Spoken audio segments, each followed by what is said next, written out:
The Bills fire Sean McDermott yesterday. The head coaching search begins under newly appointed president of football operations and general manager Brandon Beane. The Bills also put out their future and reserve signings, which included defensive tackle Tommy Kings-Bisotti, linebacker Jimmy Charlo, offensive lineman Travis Clayton, defensive back Corey Couch, cornerback MJ Devonshire, running back Frank Gore Jr., wide receiver Stephen Gosnell, wide receiver McCole Hardman Jr., linebacker Keontae Jenkins, defensive end Andre Jones Jr., defensive tackle Zion Logue, and defensive back Darryl Porter Jr. As the coaching search does get underway, you'll be able to get all of your updates right here on WGR Sports Radio 550, at WGR 550 on X, and WGR550.com. The Sabres fall to the Hurricanes 2-1 last night.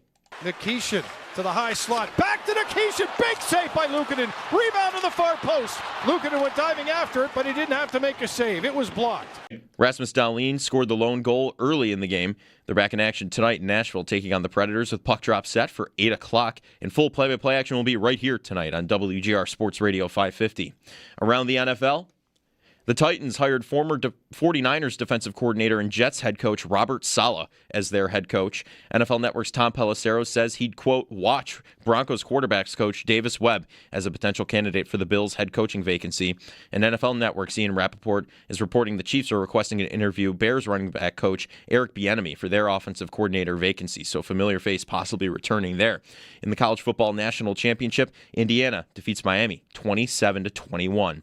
That's your Paddock Chevrolet Sports Update. Paddock Chevrolet celebrating 90 years of being your hometown dealership. I'm Joe Cali for WGR Sports Radio 550.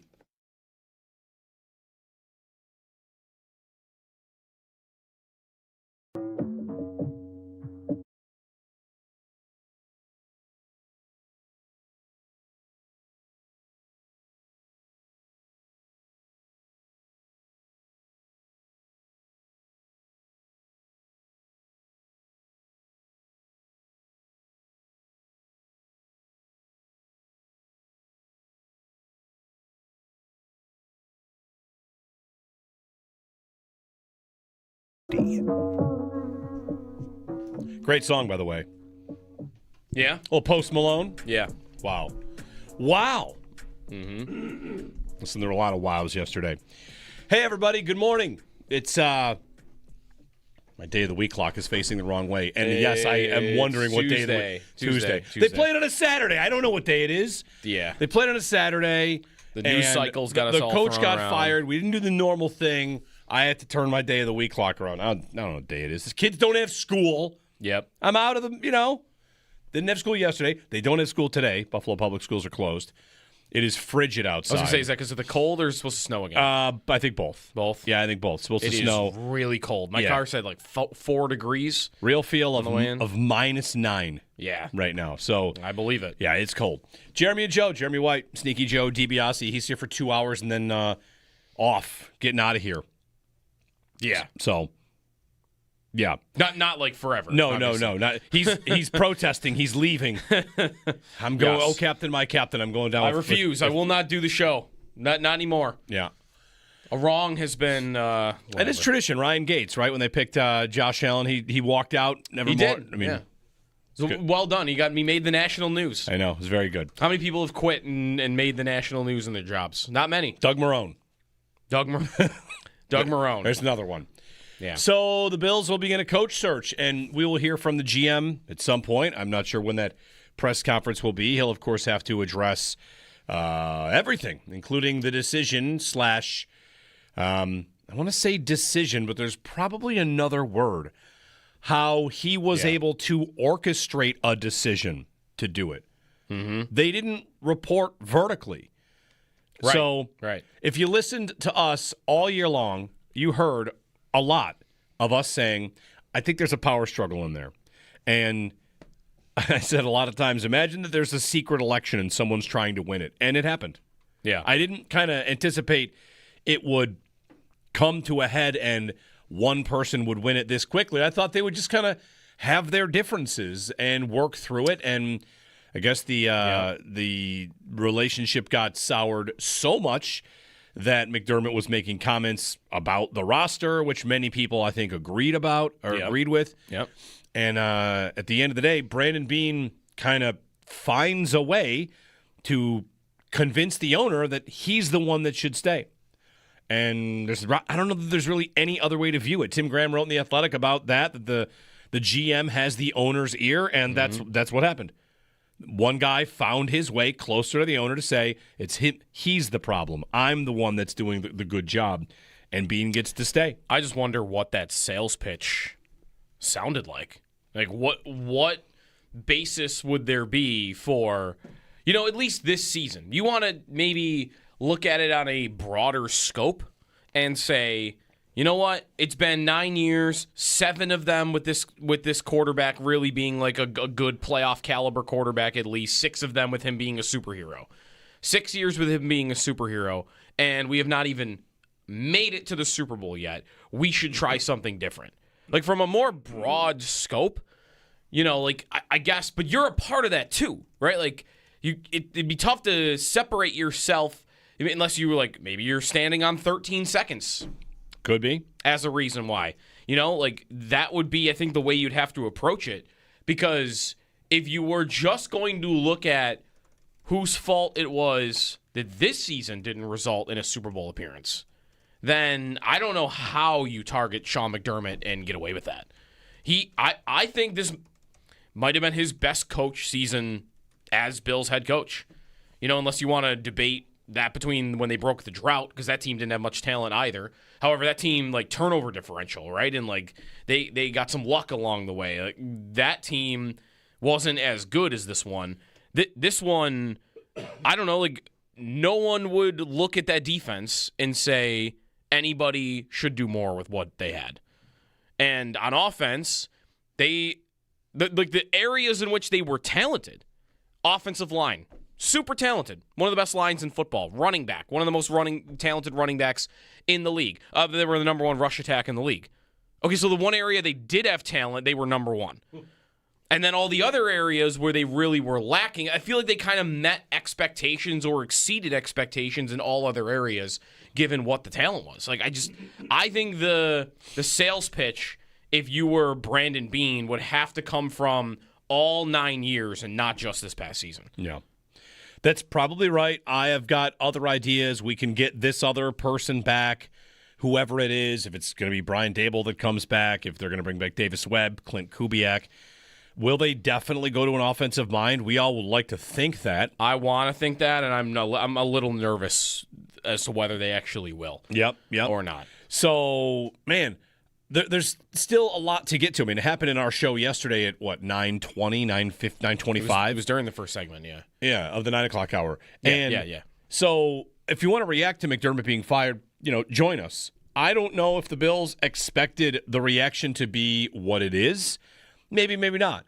They released a statement with a pretty hilarious typo that everyone had some fun with, and it ultimately looks like they pushed him out the door and didn't say a word about it. And I think that whether there's a better way to do it or not, a lot of Bills fans feel like the Bills look scummy in the way that they handled McDermott. Oh, I definitely think in the way that they fired him, in the way that he releases a statement and it's Tom Pelissero that pushes it out.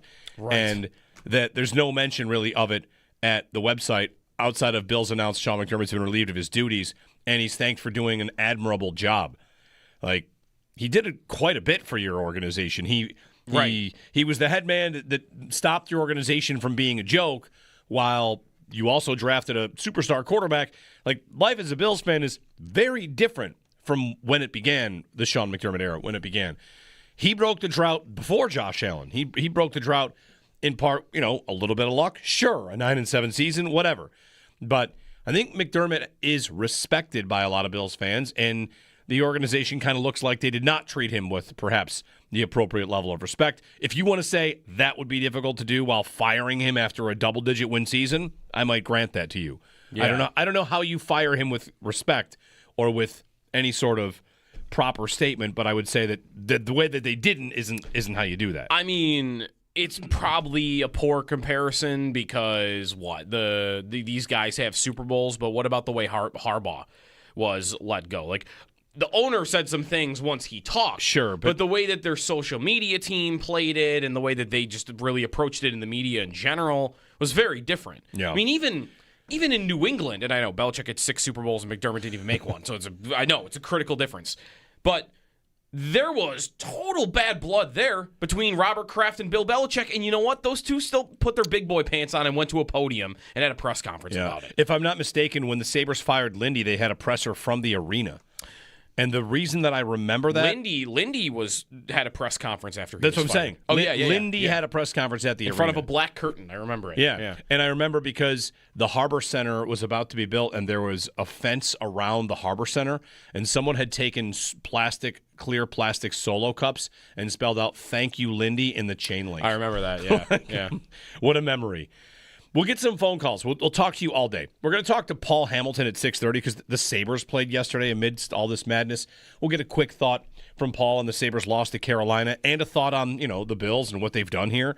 Mike Catalana joins us at 9 o'clock from WHM in Rochester. I just had the thought to talk to Mike because we talk to him at training camp every year and maybe like once or twice along the way. And, this is a big moment in Bills franchise history, a step forward, of course. So we have so much to get to. Lindy Ruff himself will join us at 8 o'clock. And then there's the Bills, of course. You couldn't give me 30 radios to tune in. I'm going to have 10 phones to log into the Odyssey app to listen to this press conference because Brandon Beane is about to do something that he's never done before. And what that is meet with a media that has questions that are along the lines of, what are you doing? Yeah. How did you decide to do this? This is a new era. And Beane, in the eyes of many fans, listen, you still think he's a good GM? That's fine. I think you can make a case he's done a nice job. He drafted your franchise quarterback. And he's put together the rushing attack you've talked about, right? But people are going to need time for him to rebuild their faith in him. His image among the fans has taken a monster hit over the last 10 months, 11 months. And now he's going to go up there, and I don't know what his message will be. If it's that they need to get over the hump, then I will like to hear that. I will understand that. I'm not super furious that they fired Sean McDermott. I do think that perhaps the two people responsible for the Bills' shortcomings, the number one person that's responsible for it still works there. But, all right. He can get it right. He's got some things right in the past. He's got some things wrong in the past. I do also think, though, Joe, it is a tough case to make. If you're someone that's like, well, he just did what Sean wanted. Okay. They're going to have to pick a lane. They really are going to have to pick a lane. That the bad picks are because Sean wanted these players or Sean didn't coach good players. It's one of the two. Ian Rappaport on NFL Network yesterday, out here towing the line for Beane, he said, among other things, they lost to Denver despite all those weapons, laughable, that talent on defense. And he said McDermott was fired with a line that I muttered to myself 30 times before I went to bed. Rappaport drops the line, considering many teams think they're stocked with talent. And I thought, imagine putting those words together. Considering many teams believe they're stocked with talent. Did he just call 10 teams and say, what do you think about the Bills? He called 20 teams? Or did he just say, considering many teams think they're stocked with talent? Right. If there's one thing about the Bills, we think they don't have enough elite talent, and it's not like they're doing it on a budget. They are over the cap and moving tons of money into the future on the level that the Eagles do, which is good that they're willing to do that. But they do it without actually getting true needle-moving players. Right. No, the last group of needle-moving players, really large group that they brought in, were the ones that Sean McDermott and Doug Whaley brought in the 2017 offseason. I had the tweet yesterday that McDermott in one offseason in 2017 brought in more first-team All-Pros than Beane has in 7 years since then. They just don't have those guys on the roster. The guys they have on the roster that have those accolades are now at the end of their careers, right? It's Milano, it's Tre'Davious White, it's Jordan Poyer, it's guys that are not the same, or it was Diggs, who's not here anymore. And he wouldn't be to that level either, even at this point, although he is still pretty good. Yes, he is still pretty good. That catch on Sunday was pretty good.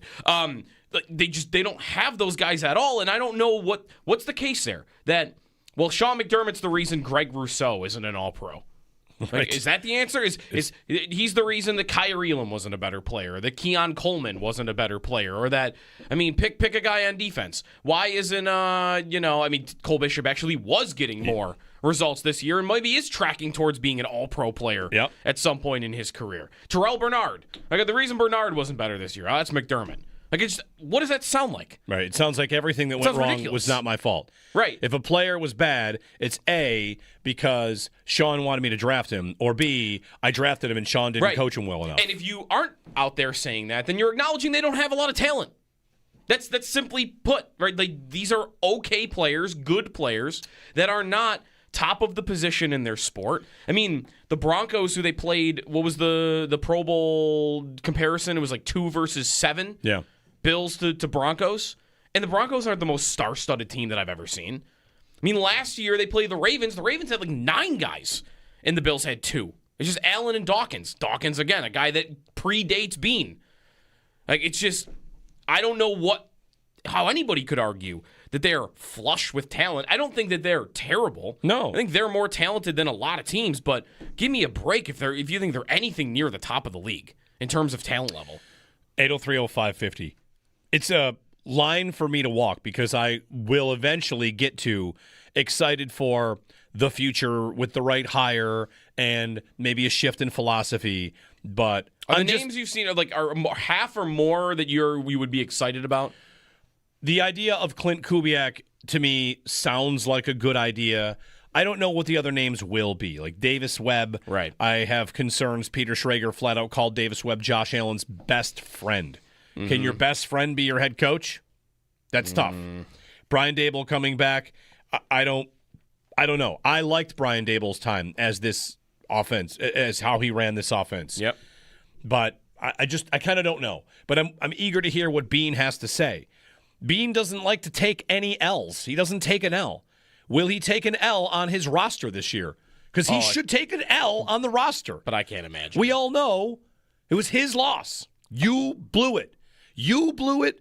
All the practice squad elevations, all the, oh my God, Shaq Thompson, Jordan Poyer, and Brandon Cooks have to save our season. That was not because the players ahead of them were not coached well enough. You needed street free agents to save your season. Jordan Phillips, Phi Mathis. I mean, some of these were injury-based.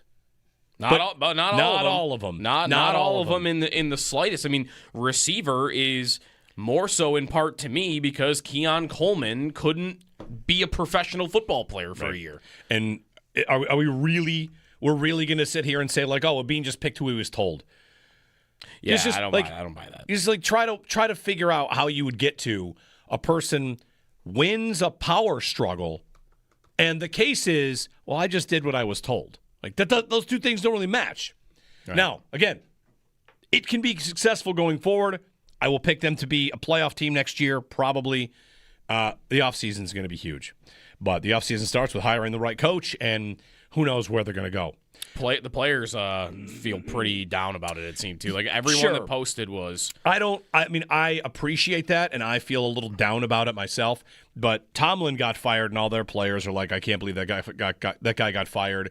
Like bad coaches and unsuccessful coaches get players to take up for them. It's not surprising to me. The guy's McDermott's been here for a decade and touched a lot of lives and a lot of players. So I don't think that necessarily rates as it shouldn't have happened. Then again, the conversation about that is the quarterback. How's the quarterback feel about it? Because I think you might have 90% of the people that are on board because they believe that the quarterback has to be. Right. And he might not be. We'll see. Allen, I think, will. I don't know that Allen's very good at poker face or Allen's very good at going up there and saying a thing that he doesn't believe. And I don't know what he'll say. Mm-hmm. He'll be asked about it, though, eventually. Ben in Amherst is up. Ben, good morning. Hey, good morning, guys. Thank you for taking the call. If you'll allow me a minute here just to kind of riff. I don't even know what to say. I mean, I go back, I'm 35, and I go back to, the Kelly Holcomb, Wade Phillips, Rob Johnson, Doug Flutie days, and I Antoine Smith, and I think about the progression of this team and where it was. Mike Malarkey and Chan Gailey and Buddy Nix. I mean, this organization has been a joke. Now, in fairness, the owner hasn't been here the whole time. Ralph was here for a bit of that time, and Rex Ryan. I mean, it's just a complete farce of an organization, just as big of a joke as like the Jets and the Browns. And the way this was handled yesterday, I've always been kind of on the fence about McDermott in terms of the results. It's been, to an extent, I agree with you guys. Really, if you base it on the 9 years, it makes sense. Doing the same thing over and over again is the definition of insanity. However, this year, he was fantastic. I mean, to your point, Phi Mathis, Andre Jones Jr., Dane Jackson. I mean, this is a terrible – I mean, you guys are being nice. This is a terrible roster. This is a roster that if Bo Nix was the quarterback, they'd win 6 games. And they're just not any good. And the fact that Brandon Fantasy Football Beane, gets to come off and be pompous and arrogant and, frankly, a jerk and say that, you don't need receivers. We don't need receivers. We scored 35 points a game, and we scored more than the Eagles, to you guys specifically, is just absolutely asinine. And I got to tell you, like, even the owner, if you go to the owner's track record with the hockey team, now granted, finally they're having a decent year, but he screwed that up. He's screwing this up. The fact that yesterday they wouldn't get behind a microphone and talk. That, I believe, might come. And we'll see if Terry Pegula does that, or if it's just it might just be Beane. Now, as president of football, like that right. becomes his role, yeah. For sure, and I get it. It's just that, and I understand, but like, it's just that I feel like this is just the way it was handled yesterday, specifically, regardless how you feel about McDermott, the statement, the joke that they can't even spell the word right. I mean, this is a New York Jets level botching of the situation, regardless how you feel about him. Sure. I personally think he deserved another chance, given how bad this team was, and given that he is the second best coach in the history of this organization. I mean, there's no doubt about that. And given how much where we were before, the joke of the team that we were before with Jeff Toole and Thaddeus Lewis, and I can go down the list forever, guys, and where we are now. Now, granted, I know Josh has got pretty much all to do with that and how much we could be and how much we give Josh. Totally fair, but I just really am disappointed, and I believe I speak on behalf of most of the fan base that this is a joke. And the fact that Beane keeps the job after how bad he's been, how arrogant he's been, is just really rubs me the wrong way. And I appreciate you letting me riff a little bit. You guys are fantastic, and thank you very much. Thanks, man. Yeah, listen, we don't have to I would say this about a player. You don't have to like the player. Are they on the team? Are they making a difference? And Beane can turn this, maybe I'll say this 100 times today and it won't be even worth saying because it goes without saying. If they win, we'll be happy. And if he hires a coach, will we get too excited by the time the draft is over? Probably. But what if he decides to take a swing on Max Crosby? Okay. Or do you want someone else? I just what I'd like to do is maybe get off the train where we're just thinking the entire existence of the franchise is to give assets for pass rush. Right. Maybe, but sure, Max Crosby. All right, Max Crosby. I mean, this team right now. Well, what position do you want? What position do you want for it? You want it to be a receiver? Because I mean, Justin Jefferson's too easy. No, what I want. If they do that, then of course, yeah. Everyone's going to be thinking they're going to win the Super Bowl. They're 20. No matter who their coach is. They're 26. Can they move up to 11th and take Jordan Tyson? Will he last that long? I don't know. We're too early in the process. I think I'm going to get excited about the coach. I mean, there's a couple of defensive names out there that I do not think I would get excited about. Does Brian Dable get you excited? Yes. Okay. And honestly, I'm in a position where I think if someone was going to go, I still kind of can't believe it's not the GM and it's the coach. To me, on merit, it would have made way more sense that the GM would have gone and not the head coach. But I will say, I think I like this more than nothing. More than just keep rolling. Like, if there is tension and it's not the best working relationship maybe that it used to be, that let's just work through it and keep going and doing the same thing again. Like, I'm not saying I would have hated that either, but I can get juiced up for change when, again, like, I'm in a standpoint of I don't really see there being a ton of downside when Josh Allen is your quarterback. Your downside is you're going to be a wild card team, and you're going to have to play on the road. Probably. I guess the only I kind of agree with most of that. The problem is the one guy who's made a living on but I've got Josh Allen is just going to keep living on that. Right. Why is the job good? Well, I've got Josh Allen. Right. Why is the roster good? Well, I've got Josh Allen. Like, you drafted Josh Allen. Congratulations. 7 years What ago. else have you done? Mm-hmm. Not a lot. The head coach was someone that actually might have wanted there to be a little bit of help, a little more. He wanted to do your 111th, like, whatever. That's probably all PR from McDermott. Whatever. We got a lot to get to, a lot to dig through. And the press conference, whenever we get the first one, like, these questions Beane's going to have to answer. What does he say about receiver? That is something he made personal for himself, and he ended up with egg on his face again and again and again. What's he going to say about it? Is he going to say, like Ben called in? Guys, we scored 30 points in Denver. Good luck. Man. Good luck if that's what you say. The league's reaction to what happened yesterday was, why is the GM staying? Because mostly it was, all right, you want to change coach. I get it. You can't stand pat. Why would the GM stay? Mm-hmm. That seems to be the reaction. And one other element of this is you might get a new GM, because if he's going to be president of football operations, he might just elevate Terrence Gray or Brian Gaine, his assistants. Like after the draft. And then you have a new GM. Mm-hmm. And he's like insulated football royalty. I was going to say, he's still the top of the food chain. Sure, but then he fires that GM and picks the next GM, and he's just he's just the guy that runs the team. So it could all work. Listen, there have been times we've been a big fan of his, and he's come across the right way. It's been a rough year, and maybe making this decision was difficult because he knew that it would go over poorly, or maybe they're blindsided by the fact that Bills fans kind of feel like it wasn't really cool. Like, not cool, man. Not cool. That said, win. 803-0550. Lots of you joining us in the chat on YouTube. Drop a comment in there if you'd like to. If you're on hold, we'll get to your calls. Paul Hamilton coming up. Lindy Ruff as well. The Sabres lost yesterday. Mike Catalana. All reaction here. The Bills are in the coach searching bucket. Diana Rossini tweeted last night, we should start to get names today on who they've contacted. I have reason to believe like Clint Kubiak, Brian Daboll will be maybe the first two names we hear. So stay tuned for that. 803-0550 on WGR. Admiral.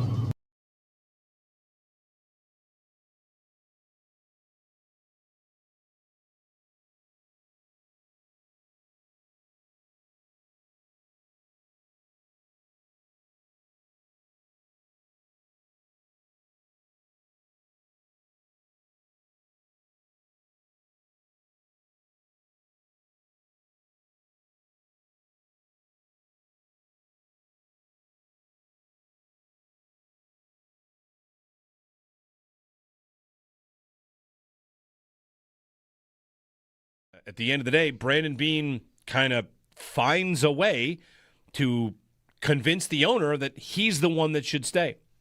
And I don't know that there's really any other way to view it. Tim Graham wrote in The Athletic about that the GM has the owner's ear, and that's what happened. One guy found his way closer to the owner to say, it's him, he's the problem. I'm the one that's doing the good job, and Beane gets to stay. I just wonder what that sales pitch sounded like. Like, what basis would there be for, at least this season? You want to maybe look at it on a broader scope and say, you know what? It's been 9 years, 7 of them with this quarterback really being like a good playoff caliber quarterback at least, 6 of them with him being a superhero. 6 years with him being a superhero, and we have not even made it to the Super Bowl yet. We should try something different. Like, from a more broad scope, I guess, but you're a part of that too, right? Like, it'd be tough to separate yourself unless you were like, maybe you're standing on 13 seconds. Could be. As a reason why. that would be, I think, the way you'd have to approach it. Because if you were just going to look at whose fault it was that this season didn't result in a Super Bowl appearance, then I don't know how you target Sean McDermott and get away with that. I think this might have been his best coach season as Bills head coach. Unless you want to debate that between when they broke the drought, because that team didn't have much talent either. However, that team, turnover differential, right? And, they got some luck along the way. That team wasn't as good as this one. This one, I don't know, no one would look at that defense and say anybody should do more with what they had. And on offense, the areas in which they were talented, offensive line, super talented. One of the best lines in football. Running back. One of the most talented running backs in the league. They were the number one rush attack in the league. Okay, so the one area they did have talent, they were number one. And then all the other areas where they really were lacking, I feel like they kind of met expectations or exceeded expectations in all other areas, given what the talent was. I think the sales pitch, if you were Brandon Beane, would have to come from all 9 years and not just this past season. Yeah.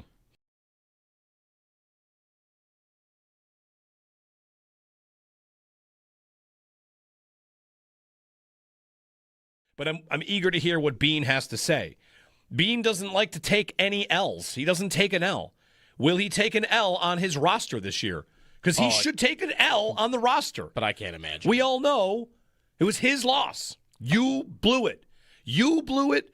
All the practice squad elevations, all the, oh my God, Shaq Thompson, Jordan Poyer, and Brandon Cooks have to save our season. That was not because the players ahead of them were not coached well enough.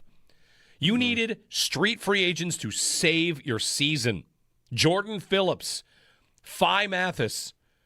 I mean, some of these were injury-based. Not all of them. Not all of them in the slightest. I mean, receiver is more so in part to me because Keon Coleman couldn't be a professional football player for a year. And are we really going to sit here and say Beane just picked who he was told? Yeah, I don't buy that. You just try to figure out how you would get to a person wins a power struggle, and the case is, well, I just did what I was told. Those two things don't really match. Right. Now, again, it can be successful going forward. I will pick them to be a playoff team next year, probably. The offseason is going to be huge. But the offseason starts with hiring the right coach, and who knows where they're going to go.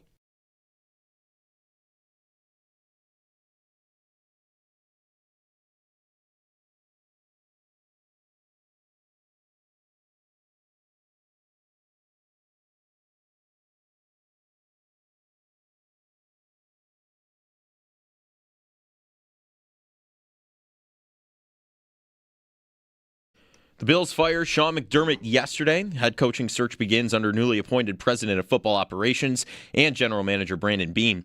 The Bills also put out their future reserve signings, which included defensive tackle Tommy Akings-Bisotti, linebacker Jimmy Charlo, offensive lineman Travis Clayton, defensive back Corey Couch, cornerback MJ Devonshire, running back Frank Gore Jr., wide receiver Stephen Gosnell, wide receiver McCole Hardman Jr., linebacker Keontae Jenkins, defensive end Andre Jones Jr., defensive tackle Zion Logue, and defensive back Darryl Porter Jr. As the coaching search gets underway, you'll be able to get all of your updates right here on WGR Sports Radio 550, at WGR 550 on X, and WGR550.com. The Sabres fall to the Hurricanes 2-1. Nikishin to the high slot. Back to Nikishin. Big save by Luukkonen. Rebound to the far post. Luukkonen went diving after it, but he didn't have to make a save. It was blocked. Rasmus Dahlin scored the lone goal early in the game. They're back in action tonight in Nashville, taking on the Predators. A puck drop set for 8 o'clock. Paul Hamilton joins the show up next. Around the NFL, the Titans hired former 49ers defensive coordinator and Jets head coach Robert Saleh as their head coach. NFL Network's Tom Pelissero said he'd watch Broncos quarterback coach Davis Webb as a potential candidate for the Bills' head coaching vacancy. And NFL Network's Ian Rappaport is reporting the Chiefs requested to interview Bears running backs coach Eric Bieniemy for their offensive coordinator vacancy. So a return there for him as a possibility. And in the College Football National Championship, Indiana defeated Miami 27-21. Those are your Paddock Chevrolet sports headlines. Paddock Chevrolet celebrating 90 years of being your hometown dealership. I'm Joe Cali for WGR Sports Radio 550.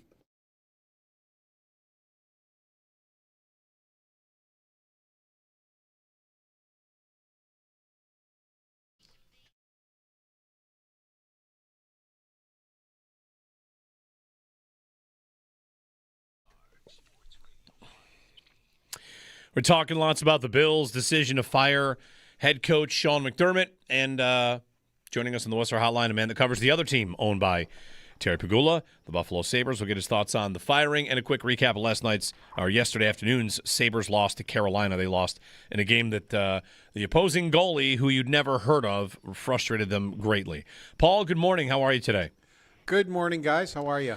Paul, how'd the McDermott news hit you? And, as someone that's covered Terry Pegula and his trials and errors with the Buffalo Sabres, I mean, there's always been this conversation like, well, how are the Bills so good and the Sabres so bad? And right now, hey, the Sabres are pretty good. And the Bills are the ones going through a big coaching change. So how did the news hit you when you found out McDermott got fired? Well, as you know, I am out around the Bills in the springtime and through training camp before hockey starts, and then peel away when hockey starts. So I am around the team for a while each and every year, and I honestly never thought Terry Pegula would fire Sean McDermott. I just didn't think he would. It's personally, I admire Sean McDermott. I think he did a fantastic job of turning the Buffalo Bills organization around. We all know the organization was nowhere until Sean McDermott showed up. We all know that culture is a buzzword in sports, and every coach talks about culture, but very few pull it off. And I think Sean McDermott pulled it off, totally changing the culture down there and getting the players to believe in it. But I think you also have to bottom line it too. I mean, he's 8-8 as a playoff coach. He has arguably the best quarterback in the National Football League and hasn't been able to get to a Super Bowl there. It just seems like at the end of every season there's something, some incident, some referee, some this, some that. But I think at the end of the day, you have to bottom line it to the point where I personally felt, and I think I've said this on the air too, the times I have talked about the Bills, 13 seconds was it for me. I just felt that the Bills were as far as they were going to go under Sean McDermott after that happened. I just didn't feel in the biggest games that he was going to be able to get you through. And it reminds me a lot of the situation in Tampa Bay with Tony Dungy, where he would get Tampa almost there. And they fired him and hired John Gruden, and then I think it was the next year they won the Super Bowl. So it just reminds me, it's not that Sean McDermott is a bad coach. I don't think he is. But I just think the Bills had gotten as far as they could get with Sean McDermott. It is funny, looking back at that Gruden story, it's a good story. They had a great roster. They were loaded with talent defensively. They won it on the strength of their defense. And then the next 2 years, they go 7-9 and 5-11. Not to say that's not worth it. Yeah, right. It's just kind of like they were in a window where they thought this team can win immediately, so we're going to go out and get that guy. And that guy did win the Super Bowl for them. He went on to not win another playoff game for the rest of his time in Tampa, and that was for another 6 seasons. So, as you said, he got it done one time. Right. And I think every fan in Western New York who's a fan of the Buffalo Bills would love to see the Buffalo Bills get it done, even if it's just one time. Sure, that's right. The other part of that story is that Tony Dungy went on to then win a Super Bowl too. So yes. Anyway, not to that that's a little bit on the side. One more thing before we get to the hockey side of this, Paul. How about Brandon Beane being retained and elevated to president of football operations? Because what's happening here is the Bills are going to be operating over a little bit more like the hockey team, vertically structured, as opposed to different people reporting to the owner. Yeah, boy, my timeline was just filled with what? I mean,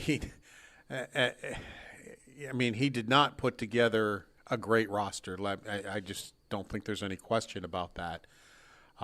Totally ignored wide receiver for the most. Well, I won't say ignored it, but he ignored it to a. I'll say you know what I'm saying? Yeah. He didn't do. He would bring in guys that you're scratching your head, going, huh? What?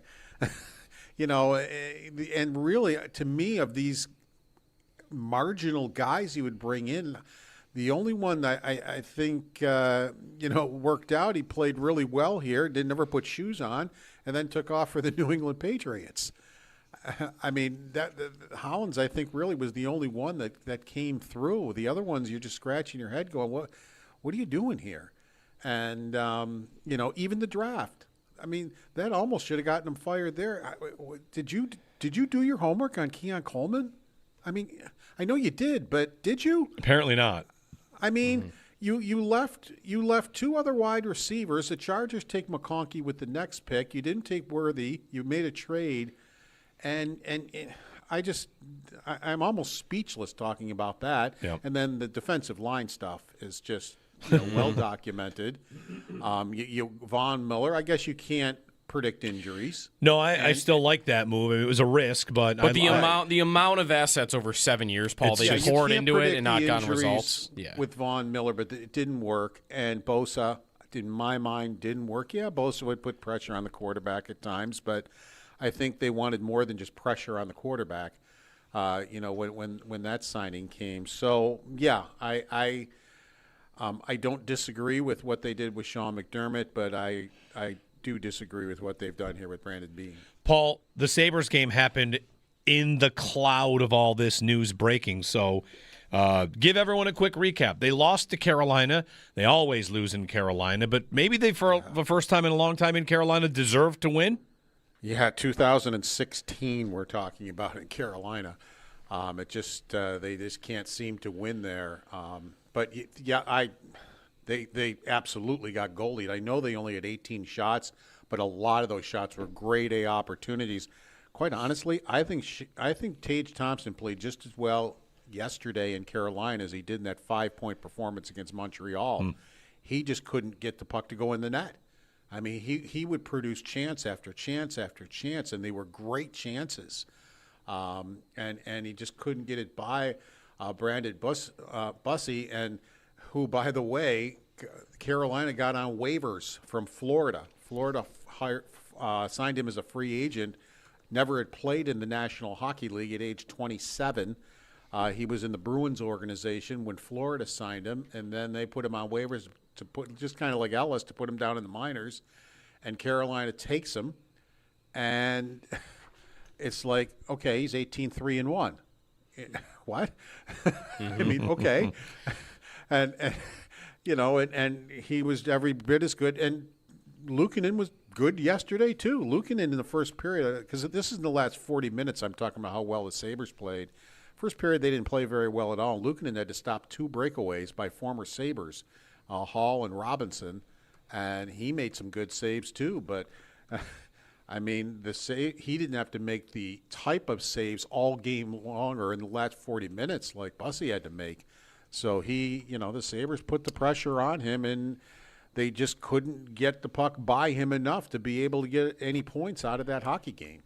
Sabres play tonight in Nashville, looking to get a win. They've got a little bit of a losing streak. They did get a point against Minnesota over the weekend, and I was actually pretty happy about that point. I thought Minnesota played great, and the Sabres, to take one out of that game, I was good with. So, all right, Paul, we'll talk tomorrow about this Nashville game. And quickly, we did ask Lindy Ruff about Sean McDermott. Oh yeah, they were friends, and we've got Lindy at 8:00 this morning too. Right, and his basic comment was, "You know what? That's what we sign up for." He goes, "We all know, as coaches, know that we are eventually going to be fired. We all know it." And he said, "You'd never know when it's going to happen, but it's going to happen. It's part of the job." But he felt really bad for Sean McDermott because they were friends, and he thought he did a terrific job with the Bills, and. But he knows how Sean McDermott feels because he says that's what you sign up for as a coach. Yeah. Thanks, Paul. Take care. Paul Hamilton on the Western Hotline on the Sabres, who play Nashville tonight. It was a great day to be a goalie yesterday. Between Bussey and then he had a goalie fight. Although, as a goalie, Owen, Sergei Bobrovsky's definitely never fought in his life before, right? No, he looked like he was just like trying to dive at Nedeljkovic. That was hilarious. I didn't see what started that whole thing up, but did you see the reaction on the Sharks bench after it happened? Yeah, they loved it. They were all loving it. Like Macklin Celebrini had never seen anything like that in his life. It was unbelievable. 803-0550. We'll get some calls when we return. Thanks for hanging with us. We'll get to as many as we can throughout the morning. We are pretty much wide open until 8 o'clock when Lindy joins us. So we'll buzz through phone calls. 803-0550, of course, get you the very latest. Robert Saleh has been hired as the new coach of the Tennessee Titans. So take that off the list. Have yet to see a McDermott link yet. Baltimore, Pittsburgh, we'll get one. Cleveland. That probably comes soon. So stay tuned for that as well. And by the way, the Bills maybe very well could play a McDermott team next year. Ooh, how many of the openings do they play? They play Vegas, right? Next year. They play Vegas. They play Baltimore. They play Baltimore. Is that it? They don't play Cleveland next year, right? No. They don't play Arizona. No, that's it. Okay. That's ultimately So it would have to be the Raiders or the Ravens. Yep. I could see him on the Raiders. You could definitely see him on the Ravens. 803-0550, the phone number to join us and give us a take on the Bills charting their next move here on WGR.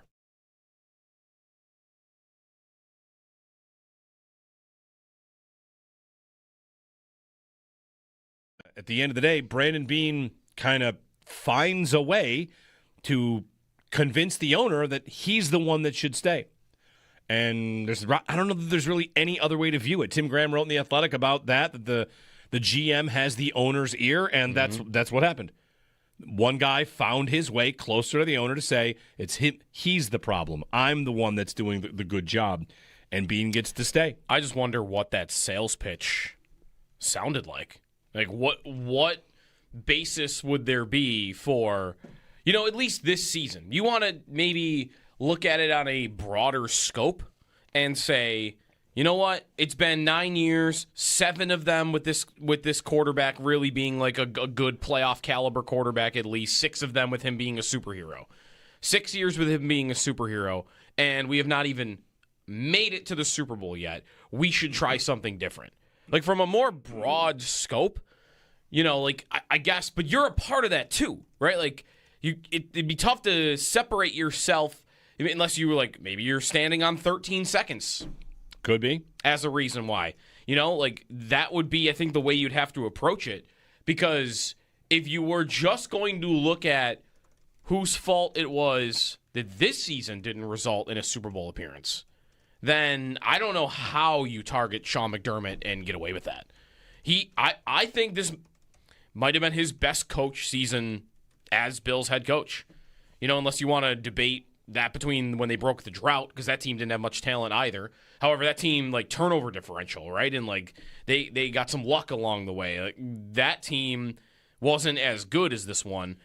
This one, I don't know, no one would look at that defense and say anybody should do more with what they had. And on offense, the areas in which they were talented, offensive line, super talented. One of the best lines in football. Running back. One of the most talented running backs in the league. They were the number 1 rush attack in the league. Okay, so the one area they did have talent, they were number 1. And then all the other areas where they really were lacking, I feel like they kind of met expectations or exceeded expectations in all other areas, given what the talent was. I think the sales pitch, if you were Brandon Beane, would have to come from all 9 years and not just this past season. Yeah.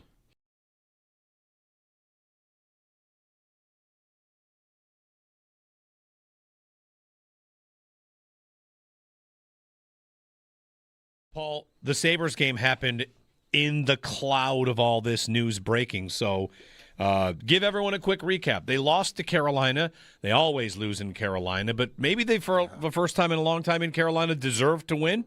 Yeah, 2016 we're talking about in Carolina. They just can't seem to win there. They absolutely got goalied. I know they only had 18 shots, but a lot of those shots were grade A opportunities.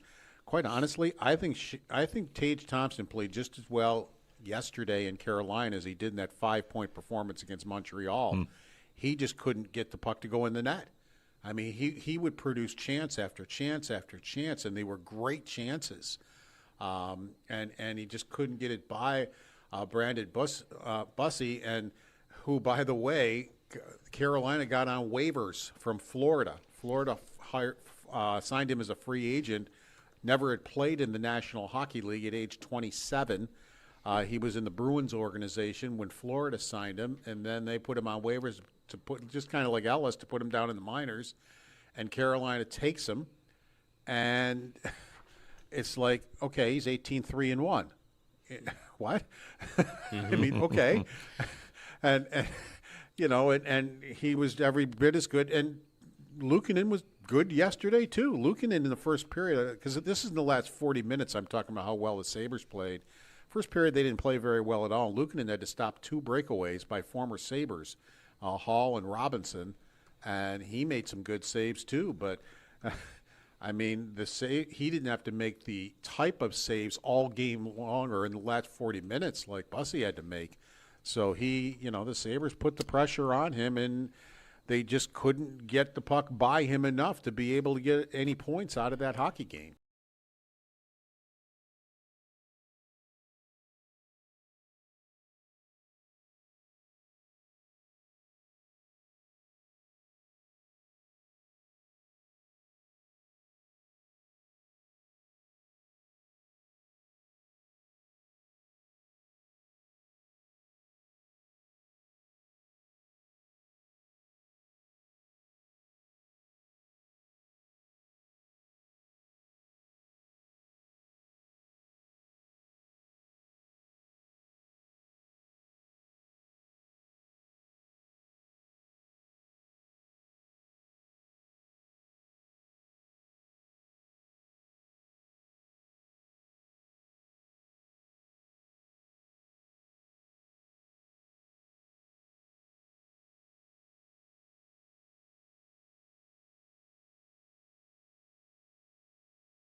The timing is so weird to me because if the thought here is we're going to go offense, and I would be surprised if they make a switch from a defensive coach who I thought did a hell of a job with limited tools on defense, this is not the year. Last year, Ben Johnson, Liam Cole, think about some of the previous years, there are all these exciting offensive minds. This year is not the season in which I want to be out there needing to hire an offensive coach. Kevin Stefanski's off the board too now, so I just don't think this was the right time to do this. I just don't. Mina Kimes on the Bills' decision to fire Sean McDermott. We'll get more phone calls in, 803-0550 and 1-888-550-2550. It would be interesting if she didn't love the Clint Kubiak idea because she is Seahawks fan. So if she's saying this is not the year for an offensive coach, all right, does that mean you don't like Kubiak as an idea? I don't know. I mean, there's a couple still. I mean, McDaniel is available, Dable is available, Kubiak. But right, there's Nate Scheelhaus. Yeah. Davis Webb. But there's no Ben Johnson. Josh in Buffalo. Hey, Josh. Hey, what's going on, guys? So I think that this is all about Beane's ego. This has been from the moment that I listened live when he had his tirade against you guys in the summer about receiver, and then his media tour pretty much blaming the defense being the reason. I think this is a problem because if you go up based on someone's ego that seems pretty fragile, that he can't be questioned, then we're not going to be making the best decisions. I think that he's going to pick a coach.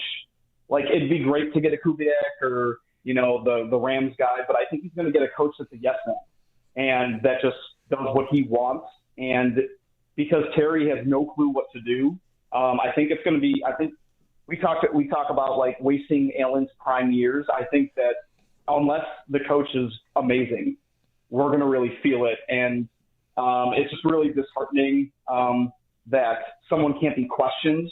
I don't know if you guys saw Sam Monstead, formerly of PFF, his response to someone that Beane would threaten to pull, not use them anymore if he didn't like the grades. Yeah, he relayed that story one time that they had given a free agent signing in Carolina a bad grade and that Beane had called them and threatened to pull business from PFF because of the grade. Yep. Yeah, I mean, to me, that shows a fragile ego. And as a leader, this is where I think that McDermott was different. McDermott kind of flexed and learned over the years, him going for it on fourth down and being more aggressive. Kind of is different than what he started as, and I feel like what he's doing is self-preservation. Yeah. I don't have control of this team, and I want control of this team, and I'm going to do my thing. How many times have we heard him talk about the 2 tight end set in Carolina with Greg Olsen? And that's what he wants, even though what's best for the team is for Josh Allen, the best year he's had with Daboll was 1,000 receivers. And let's not get receivers. Let's do my thing. And I think that unless the coach that they get is just can do with what is given him more than McDermott has, I think that we will see a worse wasting of Allen's prime. And that's unfortunate for us Bills fans. Thanks, Josh. There are a lot of ways to win. He might think the best way to win is to have Josh Allen be your quarterback and build a defense like the Texans or the Seahawks. He might think that's the best way, and that Sean McDermott's defense is always going to be the wrong archetype to do that. He might think that. He might think the best way to win on offense is the way that the Rams win on offense. They win with a lot of tight ends and, of course, 2 amazing receivers. Like, that's part of what we're going to get this week when Beane speaks again about the future. Like, who's up for the job? Are coaches coming in and convincing him of their build? Is it, I will take the team you have to the next level. I would like to change XYZ. Because when Daboll left, they all of a sudden became obsessed with yards after catch. Yep. And then they became a good yards after catch team, and they drafted players that they thought were good yards after catch that couldn't get open down the field before you got them the ball. So I kind of don't know. We're looking at a bit of a blank canvas, but we know the guy that's in charge. And he has before, like, I want to just point out, like, as much as what happened after the draft and his, banging the table for receivers, he had in the past owned losses. He had said, I didn't do a good job in the 2018 draft. He had said about waiving Wyatt Teller. They waived him, right? Yeah. And traded him for like a low okay. pick. He goes to the Browns for nothing, and then he says, like, yeah, we have to go back and kind of take a look at things, see what we didn't get right there. Yep. He had in the past, in fact, I had multiple times given him credit for, hey, anytime somebody's willing to do that, that's a good sign. I messed that up. And he definitely doesn't feel like the kind of guy that has done that in a long time. And if we go back to, I was just talking about this in the break, they traded with the Chiefs. Mm-hmm. To me, that was like a line in the sand moment. Like, I'm sorry here. You traded with the team in front of you. And the player they got, it doesn't matter how good he is. It doesn't matter if he signs a second contract. It doesn't matter if you think he's incomplete. That guy scored a touchdown in the AFC Championship game that the other team schemed up on you. Mm-hmm. You let them have him. How could you possibly defend it? You trade it. Your identity as a franchise, like, we're chasing them. They want a player right here. Okay, we'll do it because we have to have a third to take Dwayne Carter, our 17,000th defensive lineman of the last decade. Right. I don't get it. I didn't get it then. I thought it was ridiculous at the time. This year, his 2 biggest signings in free agency, 2 of the 3, were suspended for a third of the season. Like, and none of them made an impact in the playoffs. Right, and his press conference about it was a little bit like, well, I wish we would have known, and we honored the contract anyway. And it's like, I don't know, it feels like he's made some big misses. He's had some big misses. And a lot of GMs will have misses. So, okay, sometimes I can get by that. Like, the tone he has to strike in his next press conference doesn't have to be for me. Like, but I know he's got a whole fan base he's got to win over. He really does. For a while, he had this impenetrable image as the baller who was just going to do whatever it takes. Yeah, the sunglasses meme. And right? man, that thing is dusty right now. He's got a lot of relationships to repair with the fans. I think a GM can do it a lot quicker than a coach can, though. Right? Turn it around. A coach has that. How do you win back, especially in a team like this? You win games. But you got to wait for the playoffs. Sure. Well, the next coach has to go to the Super Bowl to do it. Right, exactly. Like, you got to wait till January and February to really turn that around if you're a coach. If you're a GM, like, I agree with every single thing you just said. And if he trades for Justin Jefferson, bam, it's all over. Right. If he trades for, maybe if it's defensive end, it's a little bit more, it's controversial. But if you just have an offseason, you just make a big swing trade, and people love it, then you're in. All can be forgiven very quickly if you're a GM in a different way than if you're a coach. I know how it works. Like, when he came on and stumped for the receivers, we all look back at that because it didn't age well. But at the time, how many people took up for him was like, bleep, yeah. was a lot. I heard from all of them. Like, you know, Right. what are you talking about? Of course they're awesome. Anyway, yeah, it's got to win the fans back. 803-0550. Wide open next segment. We'll buzz through phone calls and get you the latest, see if there are any insider reports on who the Bills could be reaching out and talking to. Joe Brady is going to be mentioned. I've got a Joe Brady question for everybody out there that might change the way you think about the McDermott firing when I phrase it this way. Tell you that next.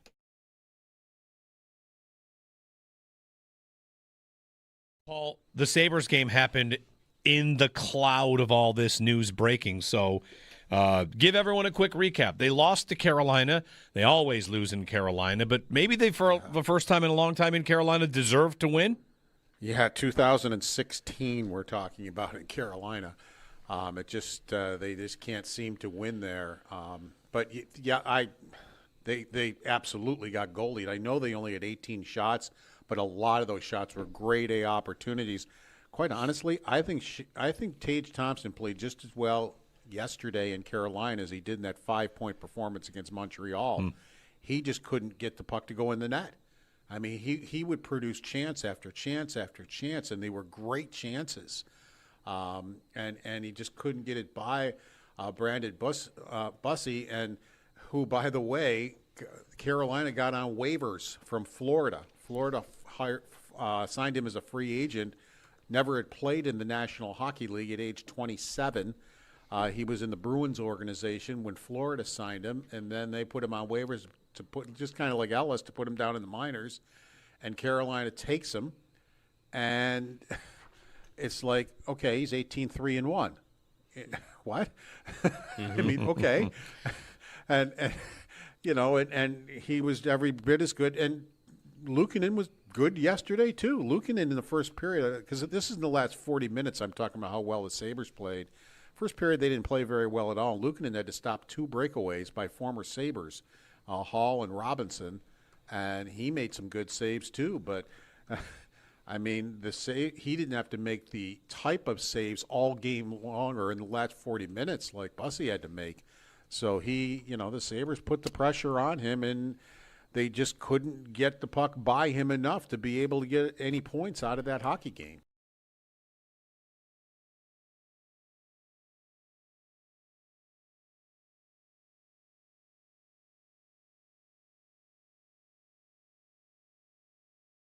But I'm eager to hear what Beane has to say.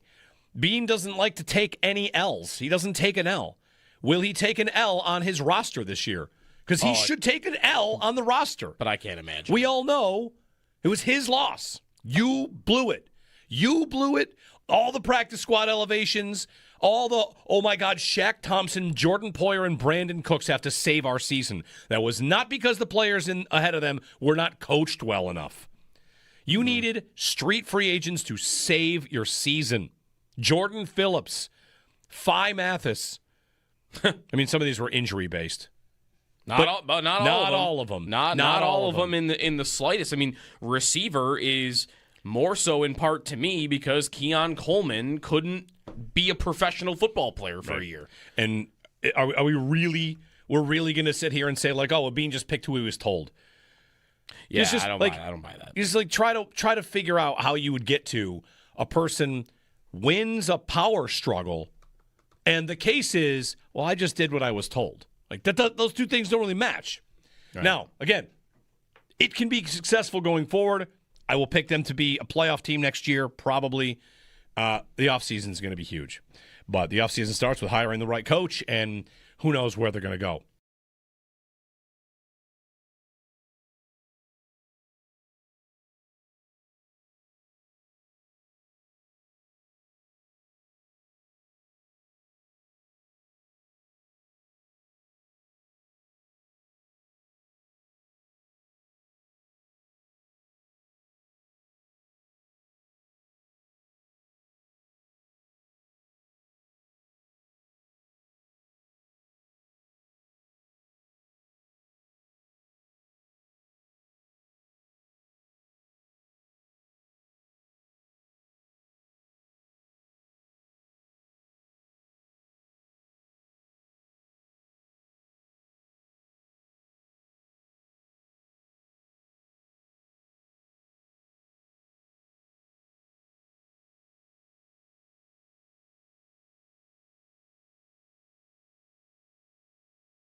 The Bills fired Sean McDermott yesterday. The head coach search begins under newly appointed president of football operations and general manager Brandon Beane.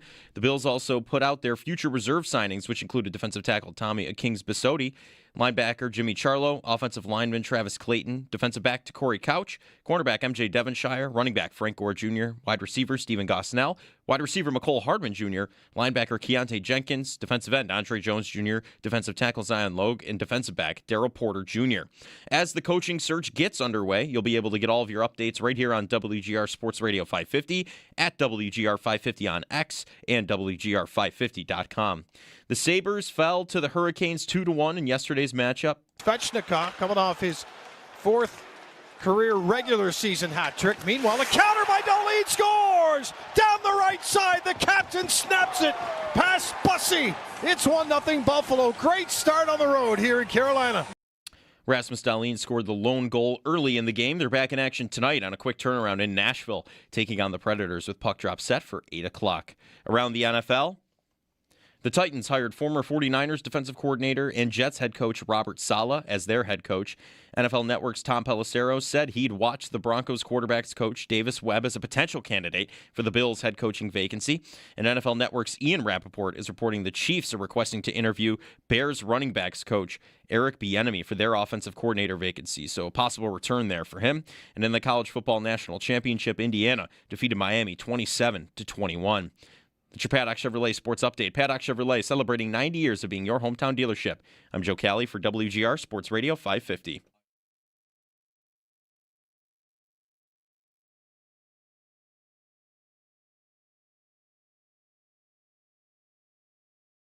The fact that Sean McDermott, with Josh Allen, with all of those weapons and so much talent on defense, could not get to where they needed to go, could not get to the Super Bowl, could not take the next step.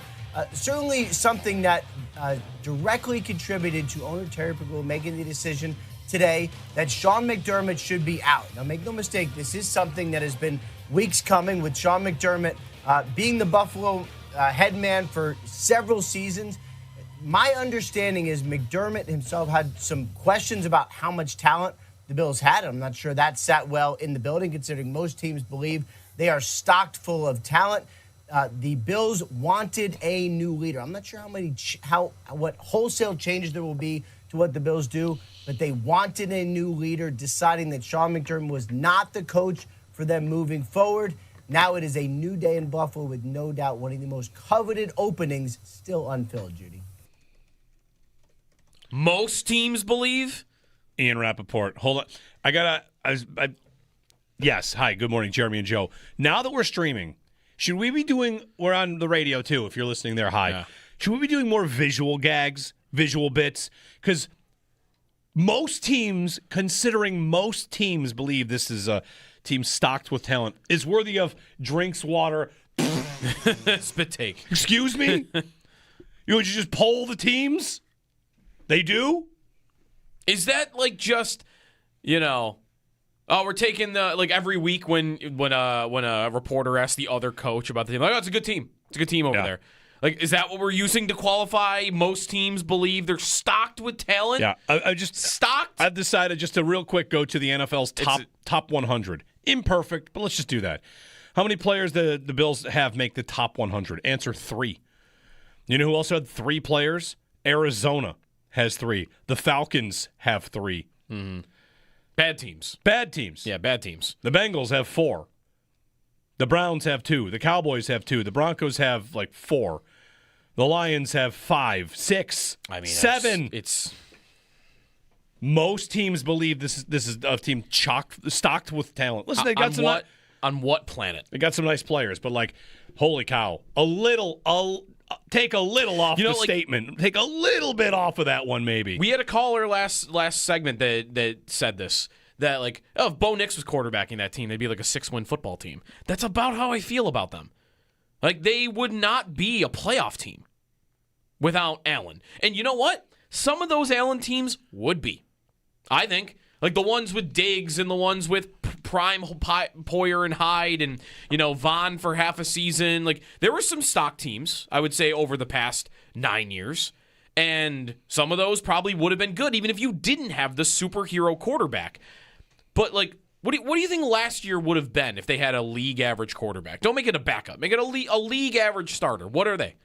They're not a playoff team. No, they're the Steelers, probably. That was a playoff team. 9-8. They're 8-9. Right, maybe that because McDermott then would be the Tomlin in this. They're 7-10. I mean, I can't. What would they be? They'd be a team that can run the ball. That you put a league average quarterback with that receiving core and see how it looks, and then the defense just it doesn't have the talent level. No. And if you believe that, I don't know. I don't know what you're drinking your own Kool-Aid. Like I don't understand how you could look at that defense and say it's flush with talent. 803-0550. All right, so here's a question for you. On Joe Brady got a second interview in Baltimore. He might get a head coaching job. Tennessee's off the table. Miami is off the table. Brady is interviewed in Baltimore, Vegas. In Vegas. Yes. And he's going to have a second interview with the Ravens. Yes, and now McDermott. We'll see if he gets any interviews and he enters the hiring cycle as well. Because Brady, I guess, is a candidate for this job as well. And I get the sense that would go over very poorly. Could it work? Maybe. What's he do? Does he keep Bobby Babich? Is Bobby Babich going with McDermott if he gets a job somewhere? Is McDermott taking a year off? Do they do that because they want to keep the same staff? I don't know. I don't know how seriously to take the idea of Joe Brady being the head coach. So here's the question. If Brady were to go with McDermott wherever he goes, would you feel better about the Bills making this move? Like, you hear McDermott gets the job in Baltimore, Brady doesn't get a job, he brings Brady with him, and the Bills are starting over again pretty much at full staff. Like, I would rather lose McDermott and Brady than I would, I guess in one case. Keep Brady and McDermott? Maybe. I might be there. Yeah. I mean, I'm pretty close to that. I don't want the same offense. Like, I don't want to do this again. The last thing I want to do is have them continue to learn the wrong lessons where their quarterback can make amazing throws and also, be kind of limited because he's on a leash throwing to Mac Hollins, MVS. Like, we've gone through the list. I don't want them to continue to think, well, we scored 30 points, that means we're good. Please, watch the league. Mm-hmm. Watch the league.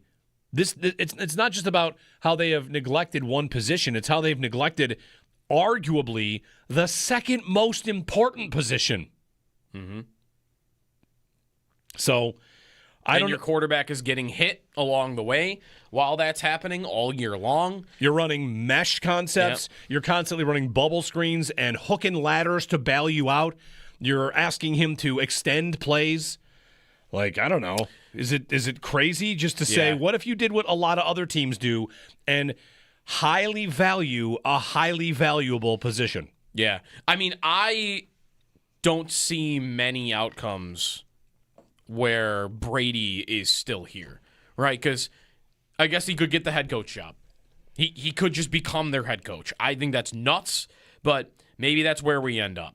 If that's not where we end up, he's not staying on as the coordinator for a new head coach. A new head coach is going to want their own coordinator, and unless that person has worked with Joe Brady before, and who is that? They're not hiring Matt Rule to be their head coach. Like, there's nobody I can think of that, like, oh yeah, I want to keep Brady around. Like, the new guy's going to want his own guy, or maybe it's going to be an offensive guy who's just calling his own plays. Then we won't even care. It just has to be a play caller. Right? It has to be an offensive guy. What you have to shoot for, I think, is the GM. Any GM worth his salt would say, a thing I can exploit in the league today is getting continuity of play caller and keep the same guy with my guy. I know who it should be. It's going to be this guy. And when it works for 2 years, he doesn't have to leave. Right. That's right. Gotta be what they go for. Yeah, and that is, like Mina Kimes, we played the clip earlier. She doesn't think there's a lot of those candidates out there right now that are very impressive. Maybe Kubiak would be that, and we went through a couple of the names. Shieldhouse is like one of them, the Rams passing game coordinator. But has he ever called plays before? Davis Webb is another one, top of list. Also, Brian Dable, of course, has been a head coach before. Right. You know, do you learn? But again, some of these guys have never called plays before. Right. Davis Webb's never called plays before. And they, in a prime Super Bowl window for the Bills, they went to a first-time play caller in Ken Dorsey. Right. And now you'd be making a guy like that your head coach. Not just your offensive coordinator, your head coach, which is more on their plate than just that. There's game management. There's everything. Right. So, I'm not saying I don't want that. I do. I just think there's a very select few of names that I think they should be chasing on that front, and I'm not convinced they're going to do that. I think right now I'd probably lean that way, but like Sal said yesterday, it's either a Super Bowl winning coach or a coordinator. One of the two. I just can't imagine what Super Bowl winning coach it would be. No, I mean either. And I think there is a possibility that they will hire some defensive-minded McDermott type of coach. Jesse Minter. Right. Who is not hired anywhere yet, and he's had a ton of interviews. If we are to believe, even part of that Rappaport point, that part of the reason McDermott is gone was relationships, was what was happening behind the scenes, what was happening in the building. Was someone actually upset, was being upset that he was questioning the roster in public even leading on, let alone maybe in private also. If all of that was happening, then one of the biggest reasons why McDermott would be gone would have nothing to do with the fact that he's a defensive-minded coach or even what's been happening on the field. This is about the working relationship. That's why he's gone. And if that's the case, then why wouldn't they be open to hiring a defensive-minded coach? Sure, right. And that's what scares me. Because if they bring in, who's the top defensive name that's still available? Salah's gone. Jesse Minter. Right, Jesse Minter. They hired Jesse Minter. I don't know. That's going to be tough. That's going to be tough for me to get behind. Brian Flores. You want an aggressive defense, Brian Flores would give you an aggressive defense. What I will say is on the temporary basis, I want offensive-minded because you're going to have that for years and years and years. On a temporary basis, if you want a new offense, you're getting that. Right. What might win the fastest? Right. Because Brian Flores comes in and I'm getting a new offense. I just might only have it for a couple years. Right. But Joe Brady's not sticking on as my offensive coordinator. Flores is going to bring in his own guy. Although, do you remember who the offensive coordinator was when Flores was the head coach in Miami? No. It was Chan Gailey. Okay. So I'm not sure who he would. I don't think it'd be Chan Gailey. Super Bowl winning coaches, we'll get to calls here. There is one name I would welcome with wide open arms. Okay, it's not Tomlin. Nope. It's not McCarthy. Nope. It's not Belichick. Nope. It's not Doug Peterson. It's not Gary Kubiak. It's not Tom Coughlin. Jimmy Johnson. No. I don't know. Who's left? There's one name I'd just... Harbaugh's gone. I'd pick him up at the airport. He's old, but I'd pick him up at the airport. He's old, but I'd pick him up at the airport. How old? 73. 73? I mean, it's not Pete Carroll. No, I don't know if he wants to coach anymore. 73? Yep. I'd pick up Bruce Arians at the airport. Oh. It's not going to be Bruce Arians. But Bruce Arians is Arians. You can't do better if you're going Super Bowl winner. How long has it been since he coached? 4 years? I'd be scared of something like that. Sure. Are you up with the league? Yes. You think Arians is up with the league? Yeah. All right. Arians is S tier offensive guy. Yeah. Jimmy in Miami. Hey, Jimmy. Hey, guys. As they say in Miami, buenos dias. I agree with the Mina Kimes take on that. It really is a bad year. This just seems like ready, fire, aim, And if people are worried about McDermott, I mean, if John Harbaugh could get $100 million and a 5-year contract, $20 million a year, I mean, that puts the Great Train Robbery in 1963 to shame. I think McDermott, if he doesn't get a job this year, next year, and the next cycle, he's even going to get more money than Pagula was paying. But the way I feel, and I like the way you guys piece everything together. I listen every morning. But I think Pagula, maybe he was sitting there thinking, and he saw what happened this year with Ben Johnson in Chicago and how quickly he turned that around. And Vrabel, that's got to be driving them crazy. They won 4 games last year in New England, and now they're going to the championship and maybe even the Super Bowl now with Nick's hurt. And then you got Mike McDonald in Seattle in 2 years. Jimmy, these are all good points. These are good points for teams that are 5-12. It's a little bit like I just want to jump in here. It's a little bit like, do you know how much work it takes if you're a golfer to go from a guy that shoots 100 to shoots 85? Oh, it takes some work. Yep. You know how much work it takes to go from 85 to 75? 10 times as much. Yep. Like the idea that you're going to just, hey, Vrabel went from 4-13 to 13-4. Like, oh, great. That's the easier part. That is the easy part. Yeah. The hard part is going from 13-4 to beating all the other 13-4 teams in single standalone games, sometimes on the road, through injury, through officiating calls, through bad luck. That's the hard part. And you can't just find a guy who's going to turn it around. Right. So I think it's a fair point to make, and it's one of the reasons that if, all these years, think back to all the years we wanted a Bills coaching change, and someone would say, like, what about the continuity of Dick Geron? What about the continuity if Marone leaves? Like, that doesn't actually matter unless you're actually good.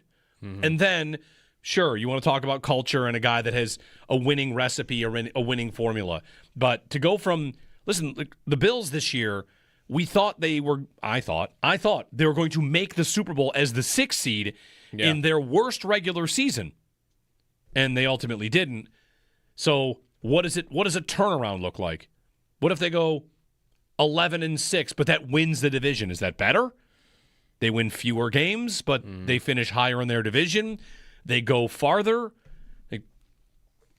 15-2, and then they lose as the 1 seed at home.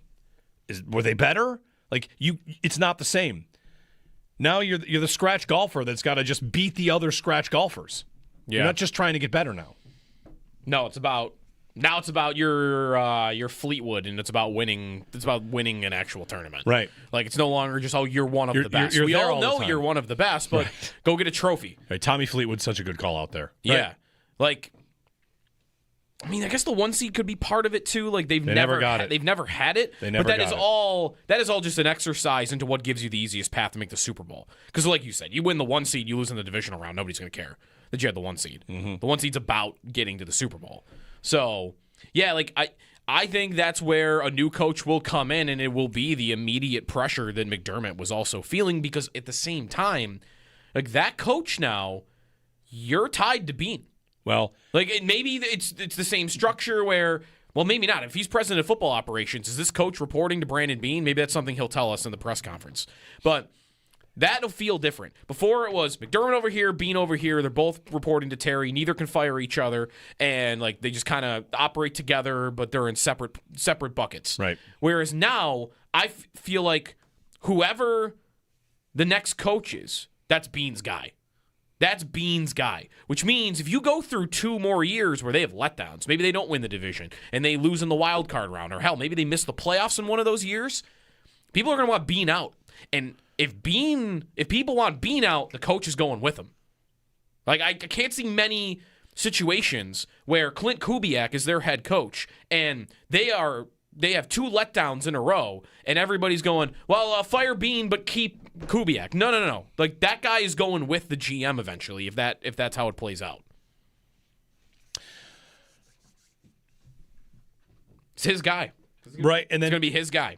What I was going to ask is, on that, Brandon Beane, he should be asked next time he's at a podium, which will happen this week, do you think this is a championship roster? Which he said previously, yes.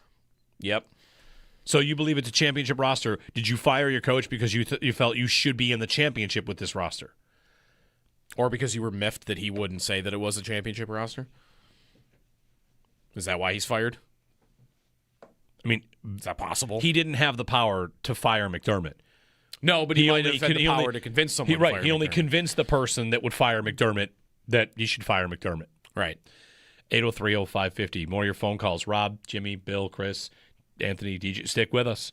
Got lots of time for your phone calls. Lindy Ruff, 8 o'clock, and we'll keep rolling. We're looking for the latest news. We will pass that along every opportunity we get. You can, of course, join us on YouTube. Give us a like. Give us a subscribe here on WGR.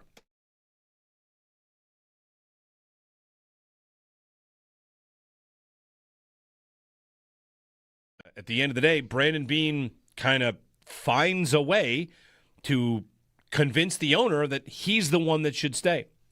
And I don't know that there's really any other way to view it. Tim Graham wrote in The Athletic about that the GM has the owner's ear, and that's what happened. One guy found his way closer to the owner to say, it's him, he's the problem. I'm the one that's doing the good job, and Beane gets to stay. I just wonder what that sales pitch sounded like. What basis would there be for, at least this season? You want to maybe look at it on a broader scope and say, you know what? It's been 9 years, 7 of them with this quarterback really being like a good playoff caliber quarterback at least, 6 of them with him being a superhero. 6 years with him being a superhero, and we have not even made it to the Super Bowl yet. We should try something different. Like from a more broad scope, I guess, but you're a part of that too, right? Like it'd be tough to separate yourself unless you were like, maybe you're standing on 13 seconds. Could be. As a reason why. That would be, I think, the way you'd have to approach it. Because if you were just going to look at whose fault it was that this season didn't result in a Super Bowl appearance, then I don't know how you target Sean McDermott and get away with that. I think this might have been his best coach season as Bills head coach. Unless you want to debate that between when they broke the drought, because that team didn't have much talent either. However, that team, turnover differential, right? And, they got some luck along the way. That team wasn't as good as this one. This one, I don't know, no one would look at that defense and say anybody should do more with what they had. And on offense, the areas in which they were talented, offensive line, super talented. One of the best lines in football. Running back. One of the most talented running backs in the league. They were the number 1 rush attack in the league. Okay, so the one area they did have talent, they were number 1. And then all the other areas where they really were lacking, I feel like they kind of met expectations or exceeded expectations in all other areas, given what the talent was. I think the sales pitch, if you were Brandon Beane, would have to come from all 9 years and not just this past season. Yeah.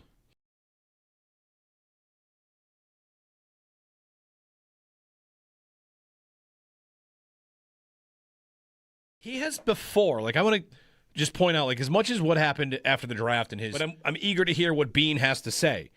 Beane doesn't like to take any L's. He doesn't take an L.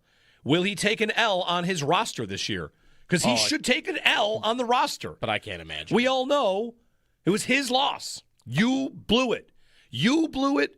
All the practice squad elevations, all the, oh my God, Shaq Thompson, Jordan Poyer, and Brandon Cooks have to save our season. That was not because the players ahead of them were not coached well enough. You needed street free agents to save your season. Jordan Phillips, Phi Mathis. Some of these were injury-based. Not all of them. Not all of them in the slightest. Receiver is more so in part to me because Keon Coleman couldn't be a professional football player for a year. And are we really going to sit here and say Beane just picked who he was told? Yeah, I don't buy that. You just try to figure out how you would get to a person wins a power struggle, and the case is, well, I just did what I was told. Those two things don't really match. Right. Now, again, it can be successful going forward. I will pick them to be a playoff team next year, probably. The offseason is going to be huge. But the offseason starts with hiring the right coach, and who knows where they're going to go.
The Bills fire Sean McDermott yesterday. The head coaching search begins under newly appointed president of football operations and general manager Brandon Beane.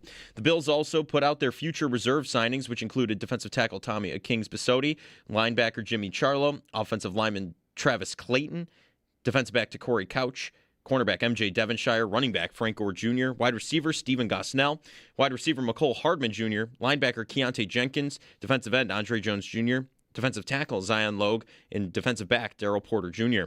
As the coaching search gets underway, you'll be able to get all of your updates right here on WGR Sports Radio 550, at WGR 550 on X, and WGR550.com. The Sabres fall to the Hurricanes 2-1. Svechnikov coming off his fourth career regular season hat trick. Meanwhile, a counter by Dahlin scores! Down the right side, the captain snaps it past Bussey. It's 1-0 Buffalo. Great start on the road here in Carolina. Rasmus Dahlin scored the lone goal early in the game. They're back in action tonight against Nashville on a quick turnaround, taking on the Predators with puck drop set for 8 o'clock. Around the NFL, the Titans hired former 49ers defensive coordinator and Jets head coach Robert Saleh as their head coach. The Dolphins hired Packers defensive coordinator Jeff Hafley as their head coach. Bills offensive coordinator Joe Brady has a second interview coming up. NFL Network's Tom Pelissero said he'd watch Broncos quarterback coach Davis Webb as a potential candidate for the Bills head coaching vacancy. And NFL Network's Ian Rappaport is reporting the Chiefs are requesting to interview Bears running backs coach Eric Bieniemy for their offensive coordinator vacancy. So a possible return in store there. In the College Football National Championship, Indiana defeated Miami 27-21. Those are your Paddock Chevrolet sports headlines. Paddock Chevrolet celebrating 90 years of being your hometown dealership. I'm Joe Cali for WGR Sports Radio 550.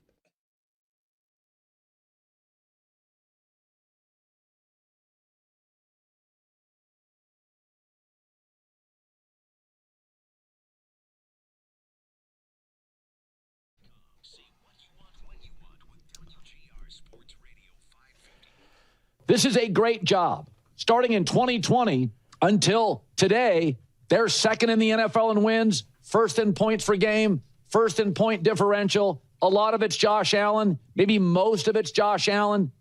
You can't go Mike McCarthy. His teams, like McDermott, feel like they're not quite buttoned up. They shrink in the playoffs. More of the same. Jeff Hafley, Jesse Minter, great defensive coordinators, but we want to go with a defensive coach. In my opinion, Brian Daboll won a playoff game with Daniel Jones, former offensive coordinator that really took Josh Allen to the next level. Colin Cowherd there.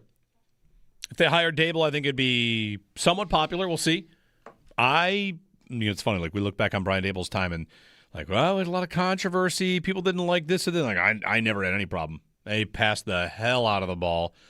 And it was good. And that was the peak of their powers. Can they get back to that? Can they recapture that? I'm not sure. We'd have to find out. 803-0550, I estimate he will be in the running. He will get an interview. And Clint Kubiak. And past that, we're kind of waiting on names. Today is when I think we will start to get names. I also think we'll start to hear about Sean McDermott and his potential landing spots, if there are any, if he's going to take some time off. Jeremy and Joe, good morning. We got a lot of phone calls to catch up on. 1-888-552-550 to join us, and we'll turn it over to more phone calls here. Rob in Connecticut. Rob, good morning. Good morning, Jeremy. Good morning, Joe. Good morning, Owen, and thanks for taking my call, Joe. First off, I was surprised that, you know what, everybody was in the house. Nobody was on vacation yesterday to hear the big news. That's right. That's right. Yeah. I was really surprised when that happened. First off, I just wanted to touch on my feelings and then ask you guys two questions after that. And then I'll hang up and you can answer those questions. My thought is, one of the things that's been going through my mind is I highly doubt and I refuse to feel that Josh Allen had anything to do or any say in this firing of Sean McDermott, which I'm highly disappointed with. And then the other thing is, yes, Brandon Beane needs to set his ego aside and dig deep in his pocket and take a good look at what's for the future for us and convince me that you can go out and get elite wide receivers to put around Josh Allen and other elite players on defense. Now's the time for him to prove us wrong as a GM. Now, my question to you is, were you more surprised at McDermott getting fired or Jack Eichel being traded? Oh, McDermott. And By a lot, yeah. McDermott getting fired is I had something yesterday that was like, oh, I know. The last time I was this shocked is when they traded Diggs. Diggs was I thought it was a couple days after April Fool's Day, and I thought someone had retweeted a old April Fool's joke that they traded Diggs to the Texans. Right. That's the last time I was this stunned. And this one, I'm more stunned. Yeah, this is by Yeah, I mean, I think this is as stunned as I've ever been. Yeah. Either team. Yeah, I can't think of one that shocked me more. I mean, if you go back far enough, maybe, when the 80s, when they traded a number one pick for a number one pick, Turgeon for LaFontaine, maybe that was. But, I don't know what other examples recently there really are. Diggs is pretty good, though. I did not think at all that was really going to happen. Because, that the similarity there was you had a lot of people, I think, just national media podcast you listen to just speculating because of where the team is more than anything that they actually hear, saying he should be on the hot seat, right, because of the way the seasons end. And with Diggs it was, with all the noise, he should be on the trade market. And there was always a belief from me that no, those things aren't actually real, and then they actually ended up being real. Yep. And that was, to me, where my shock was similar with the Diggs trade. That's another one where they had signed him to an extension 2 years before he was due an extension, right? And then $26 million in dead cap. That's a GM move. The GM did that, but maybe the player lost favor. The coach lost the player. Who knows? That's always been a little bit mysterious. Of course, they kind of tried to sell the idea, or I shouldn't say they did. The idea was sold that he was shot, and that was, of course, not close to true. I want to say I was maybe more shocked than when Luka got traded. I'd have to go Doncic. I'd have to go somewhere else to find the equal amount of shock that I had yesterday. I would simply say in terms of he's got to go out and open his pocketbook, they have to find elite players, and what's the avenue to do that? We'll have an offseason to talk about this. By the way, this was last offseason too. Yeah. What do you need? Elite players. Right. Did he get one? No. Nowhere. I mean, maybe some of the draft picks will turn into that, but the idea was Super Bowl window, this offseason has to be about blue chippers. And Bosa didn't amount to that. Maybe Michael Hoyt would have been that if he stayed healthy, but maybe. Offensively, he's a $10 million pass rusher. Sure. Offensively, what they've done is they have taken, whatever. I've done 1 million hours here on the wide receiver conversation. You can't even make the wide receiver approach make sense. If your belief is we can do it without having to pay the top tier guys, I would say that's correct. The way to do that is to draft them and not to commit $20 million a year to Josh Palmer's and Curtis Samuels and those types.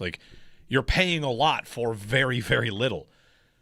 DJ in Lake Placid. Hey, DJ. Hey, good morning, Jeremy. Good morning, Joe. Thanks for taking my call. I have two things. First, regarding Coach McDermott, I loved him. I was one of the fans. Many of us loved him, and I basically just agree with Paul to sum up Coach McDermott. Paul Hamilton had mentioned many coaches talk about culture, but very few pull it off, and that's exactly Coach McDermott. Thank you for everything he did. He reminds me of Moses, and I challenge everybody in Buffalo Bills Mafia land to go look at your favorite Bible and look Book of Deuteronomy, chapter 34, verse 9 through 12, and that sums up exactly who Coach McDermott was for this organization. Thank you, Coach McDermott. My second point, if you allow me extra time here, is regarding our possible next head coach, and I'm toying with the idea of Mike McDaniel, and I say Mike McDaniel because we know he was a good coach for Tua. Unfortunately, Tua was the most banged-up QB in the league, I feel, and he's going now. If he got Josh, he would be going to the strongest, healthiest QB that the NFL may have ever seen.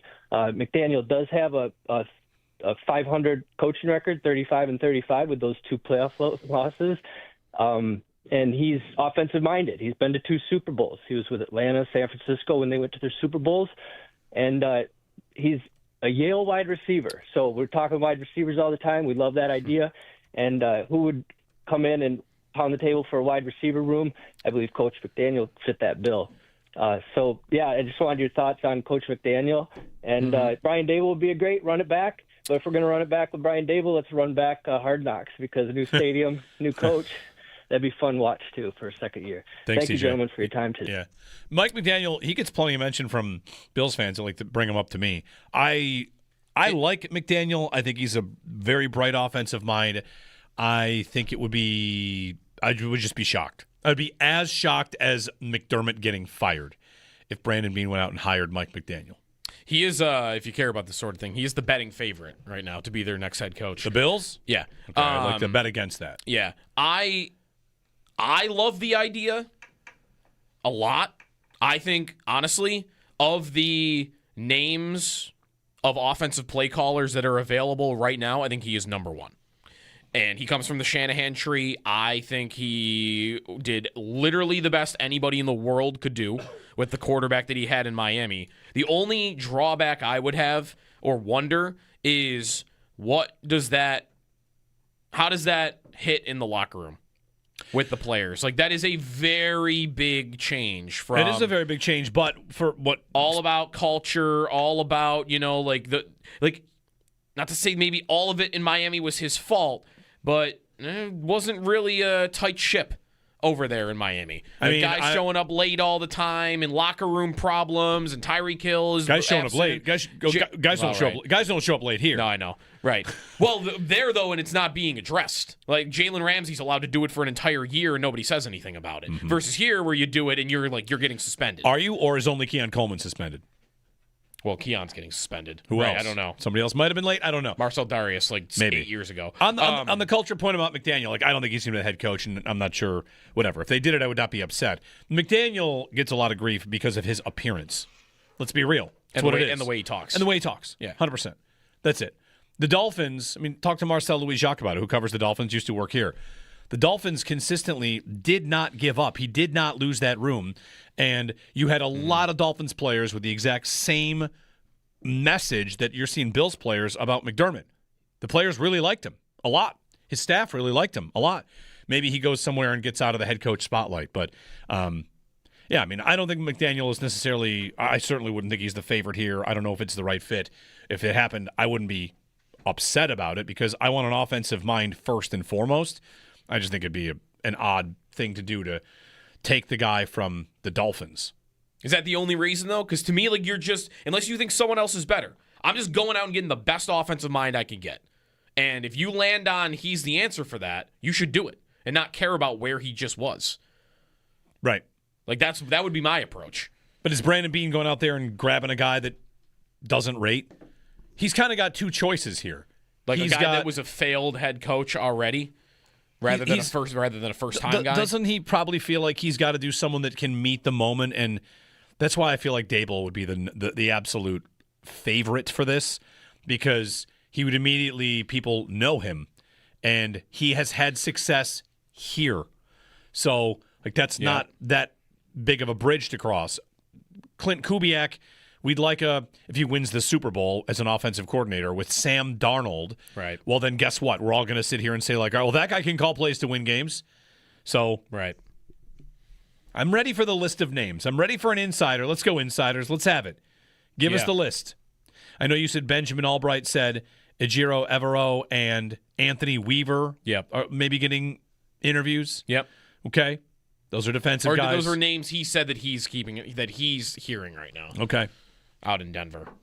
We'll get a break in 803-0550. More of your phone calls as we continue here. The Bills, maybe you're shocked, maybe you're not shocked, but charting a new course in an offseason that's going to be unlike any other in quite some time. A coach search, free agency, the GM, a roster that is bloated on the cap, that they need to make moves to get under already. They went through a transition, and they did not clean up their cap. This is kind of a mess. Here we go. 803-0550. You can join us here in WGR.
Davis Webb and Josh Allen are best friends.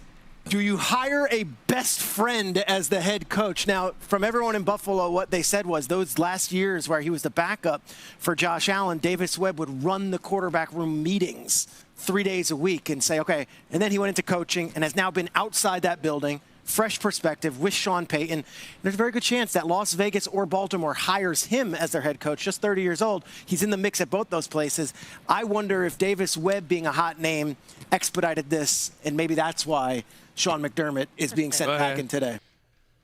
Peter Schrager on Davis Webb. Your doppelganger. He's so handsome, isn't he? He's such a good-looking coach. Beane's not hiring a guy that looks like you to be the head coach. Is that possible? He's 30 years old. He would be the youngest coach in NFL history. McVay was 30? McVay was 30.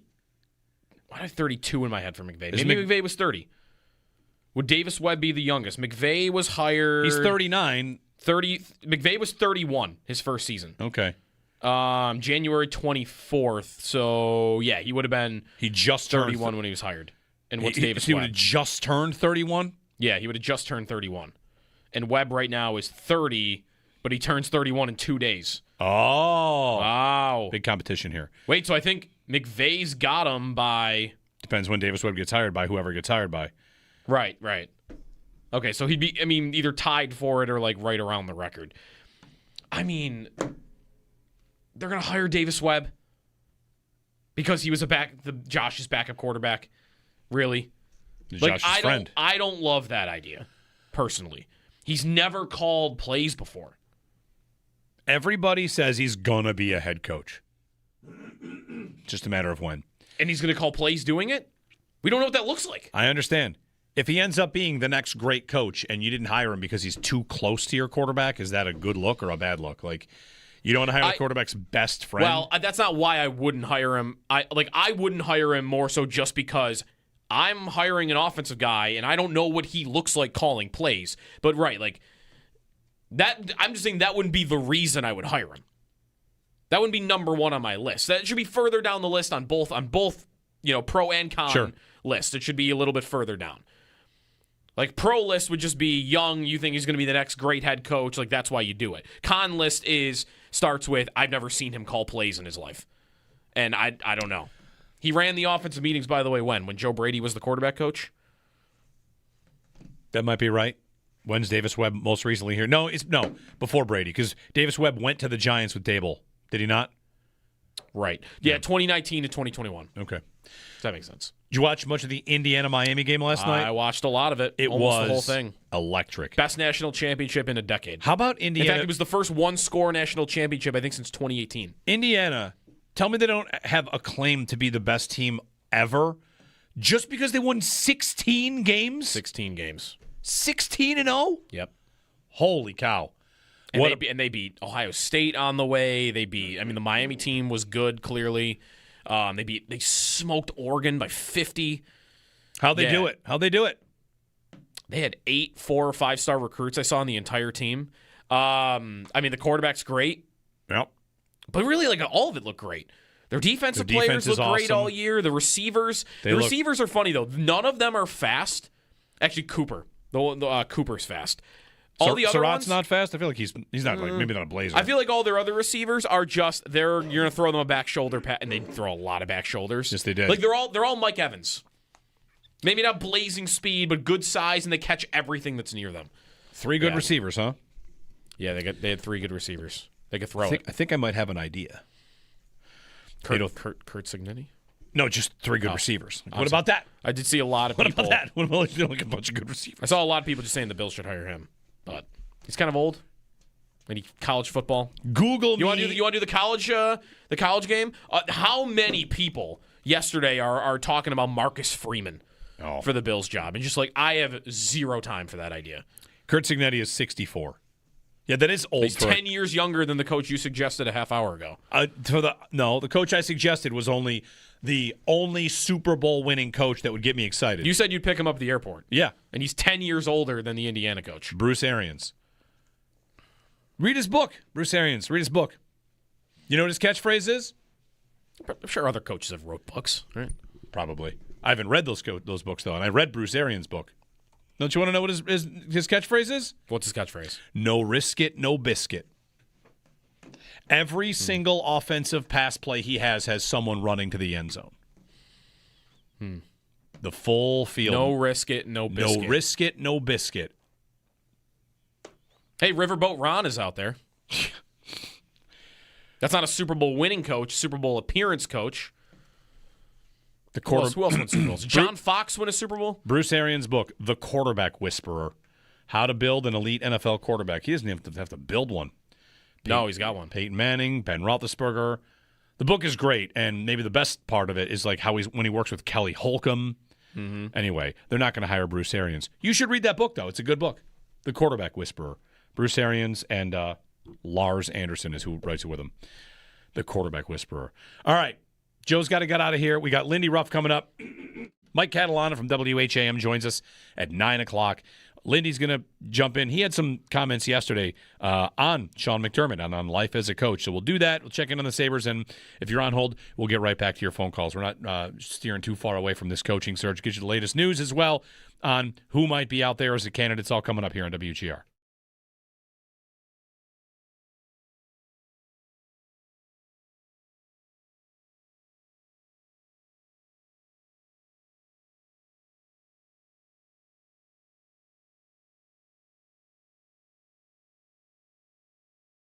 He has before, I want to just point out, as much as what happened after the draft and his, banging the table for receivers, he had in the past owned losses. He had said, I didn't do a good job in the 2018 draft. He had said about waiving Wyatt Teller. They waived him, right? Yeah. And traded him for a low okay. pick. He goes to the Browns for nothing, and then he says, we have to go back and kind of take a look at things, see what we didn't get right there. Yep. He had in the past, in fact, I had multiple times given him credit for, hey, anytime somebody's willing to do that, that's a good sign. I messed that up. And he definitely doesn't feel like the kind of guy that has done that in a long time. And if we go back to, I was just talking about this in the break, they traded with the Chiefs. Mm-hmm. To me, that was like a line in the sand moment. I'm sorry here. You traded with the team in front of you. And the player they got, it doesn't matter how good he is. It doesn't matter if he signs a second contract. It doesn't matter if you think he's incomplete. That guy scored a touchdown in the AFC Championship game that the other team schemed up on you. Mm-hmm. You let them have him. How could you possibly defend it? You trade. Your identity as a franchise, we're chasing them. They want a player right here. Okay, we'll do it because we have to have a third. Mm-hmm. To take Dwayne Carter, our 17,000th defensive lineman of the last decade. Right. I don't get it. I didn't get it then. I thought it was ridiculous at the time. This year, his two biggest signings in free agency, two of the three, were suspended for a third of the season. And none of them made an impact in the playoffs. Right, and his press conference about it was a little bit like, I wish we would have known, and we honored the contract anyway. And just I don't know, it feels like he's made some big misses. He's had some big misses. And a lot of GMs will have misses. So, okay, sometimes I can get by that. The tone he has to strike in his next press conference doesn't have to be for me. But I know he's got a whole fan base he's got to win over. He really does. For a while, he had this impenetrable image as the baller who was just going to do whatever it takes. Yeah, the sunglasses meme, and right? man, that thing is dusty right now. He's got a lot of relationships to repair with the fans. I think a GM can do it a lot quicker than a coach can, though. Right? Turn it around. A coach has that. How do you win back, especially in a team like this? You win games. But you got to wait for the playoffs. Sure. Well, the next coach has to go to the Super Bowl to do it. Right, exactly. You got to wait till January and February to really turn that around if you're a coach. If you're a GM, I agree with every single thing you just said. And if he trades for Justin Jefferson, bam, it's all over. You're right.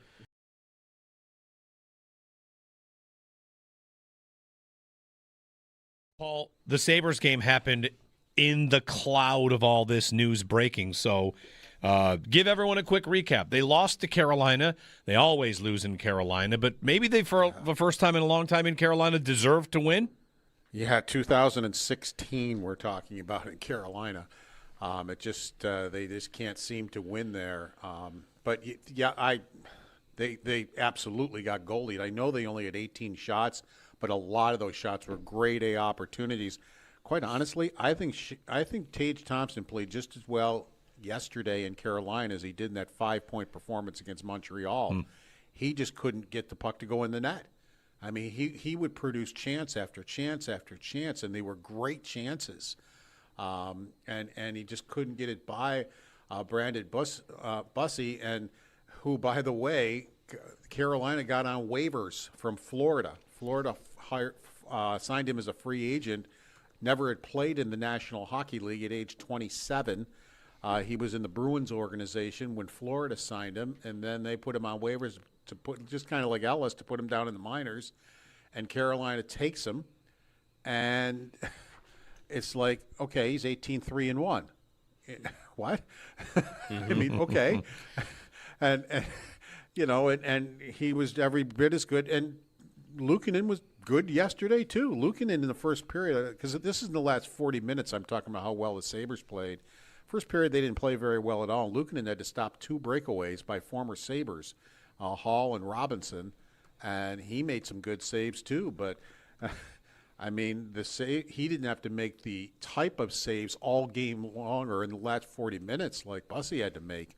So the Sabres put the pressure on him, and they just couldn't get the puck by him enough to be able to get any points out of that hockey game.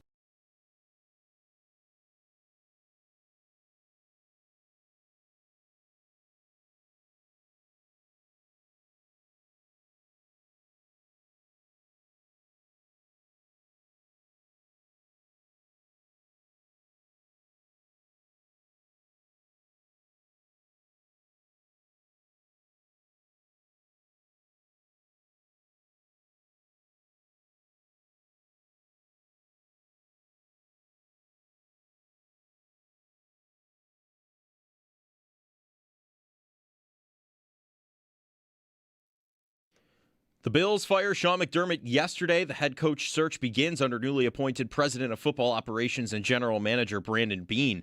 The Bills also put out their future reserve signings, which included defensive tackle Tommy Kings-Bisotti, linebacker Jimmy Charlo, offensive lineman Travis Clayton, defensive back Corey Couch, cornerback MJ Devonshire, running back Frank Gore Jr., wide receiver Stephen Gosnell, wide receiver McCole Hardman Jr., linebacker Keontae Jenkins, defensive end Andre Jones Jr., defensive tackle Zion Logue, and defensive back Darryl Porter Jr. As the coaching search gets underway, you'll be able to get all of your updates right here on WGR Sports Radio 550, at WGR 550 on X, and WGR550.com.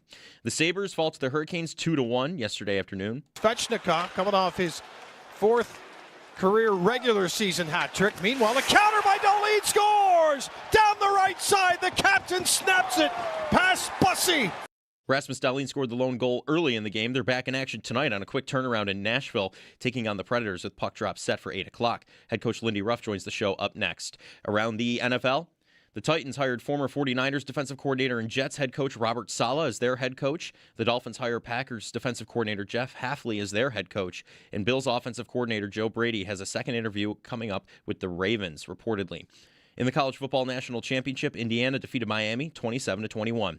That's your Paddock Chevrolet Sports Update. Paddock Chevrolet celebrating 90 years of being your hometown dealership. I'm Joe Cali for WGR Sports Radio 550.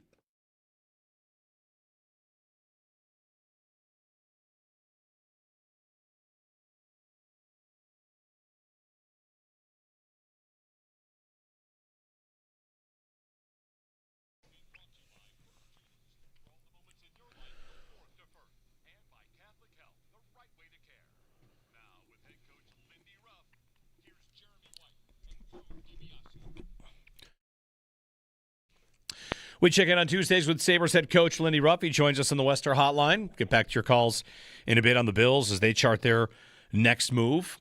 Lindy, good morning. It's just Jeremy today. Joe took off. Thanks for taking some time. Jeremy, how are you? I'm all right, Lindy. I thought of you yesterday because, the Bills just made – I know Paul talked to you about this a little bit, and you had some stuff to say about Sean McDermott. But I did think of you yesterday because, however many years ago, a long time ago, when you were the coach and you were fired – there was an outpouring of emotion from fans, and I feel like on the Bills side of things, there's a similar kind of vibe right now. The head coach was fired, and fans are of course, immediately looking to the future, but also I see a great sense of an outpouring for people wanting to thank someone for the job that they did.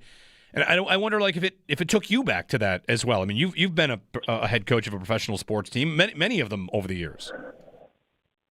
Yeah, real hard situation. I've met Sean and spent time talking to Sean, and not only a great coach, but a great human. And, I think he's your Buffalo type of coach. He did an incredible job, but we all understand this business.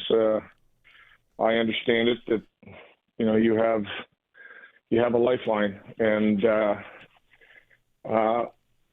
he should be extremely proud of the job he did when he came here. And,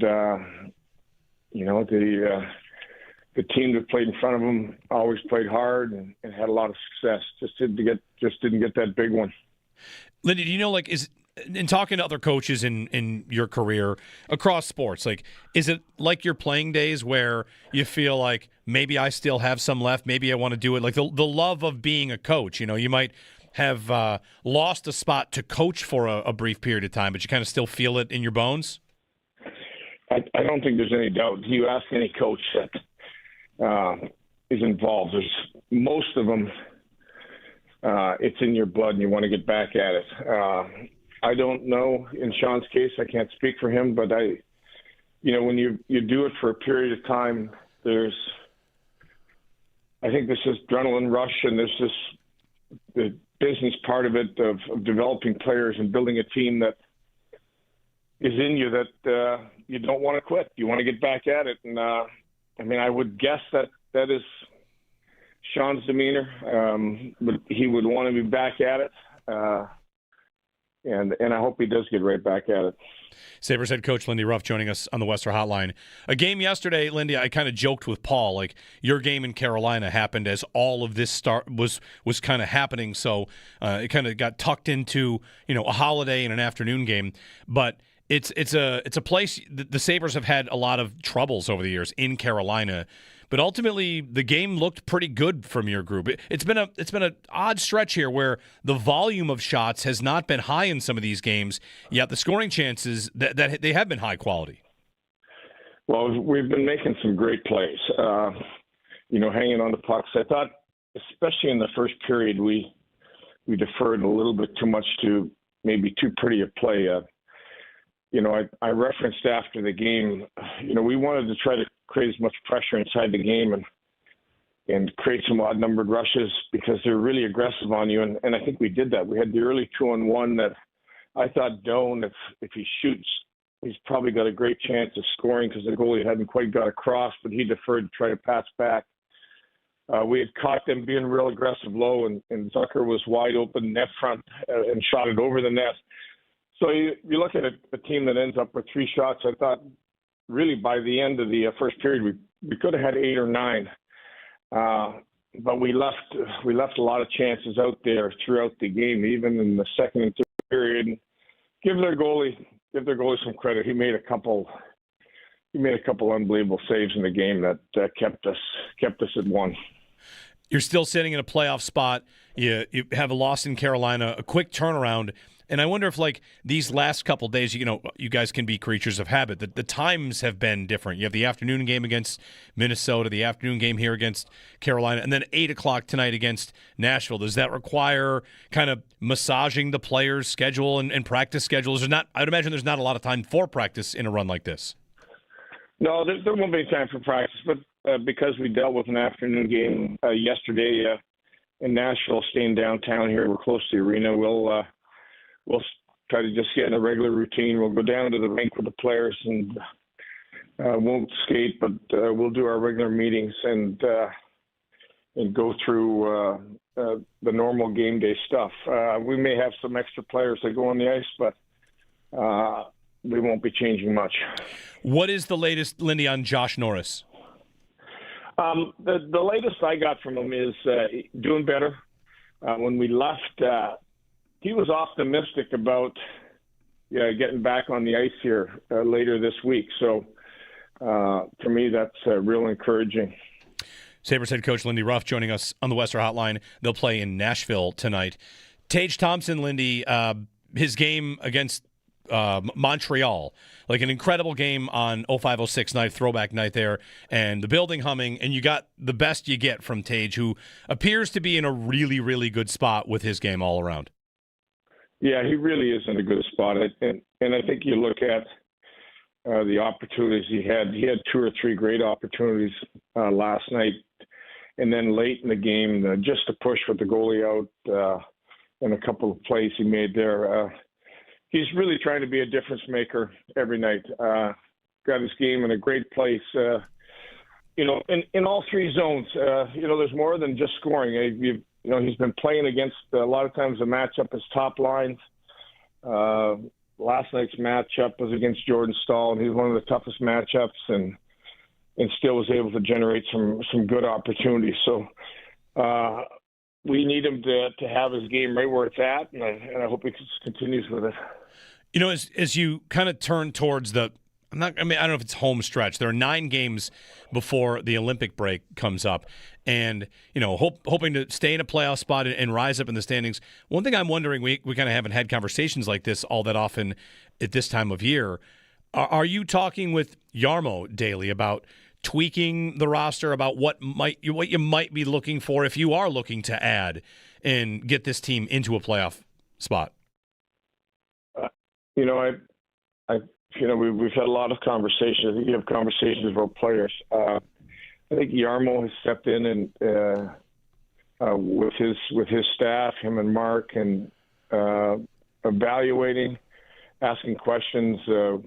We talk every night after the game about players and in the game and who we liked, who we didn't like, what we think could make our team better. We spend a lot of time talking about the style of our play and winning hockey. And I think we've been playing winning hockey, and I think there's still maybe one more step to that, where there's still some times I don't believe we manage the puck in some key situations, but we spend a lot of time on that.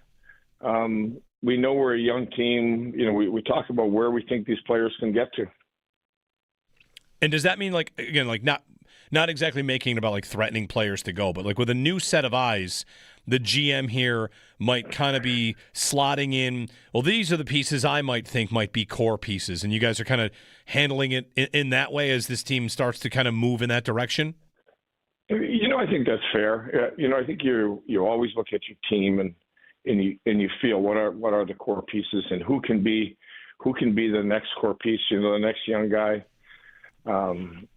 You look at a guy, Helenis, who just came up and played.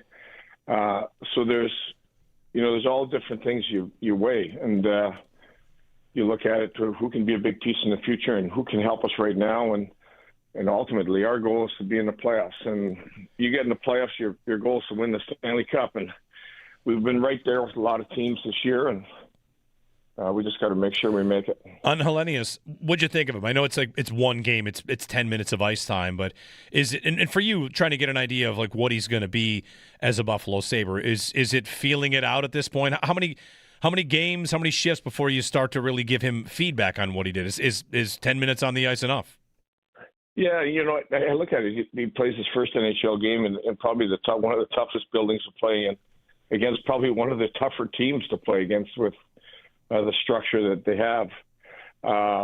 I thought his first showing was good. I by no means thought that was going to be an easy game for him to play in. I thought he made a great play to Dahlin on a backside one-timer. I don't know if you saw the play or not, but a real good look in the offensive zone. He played well away from the puck. I thought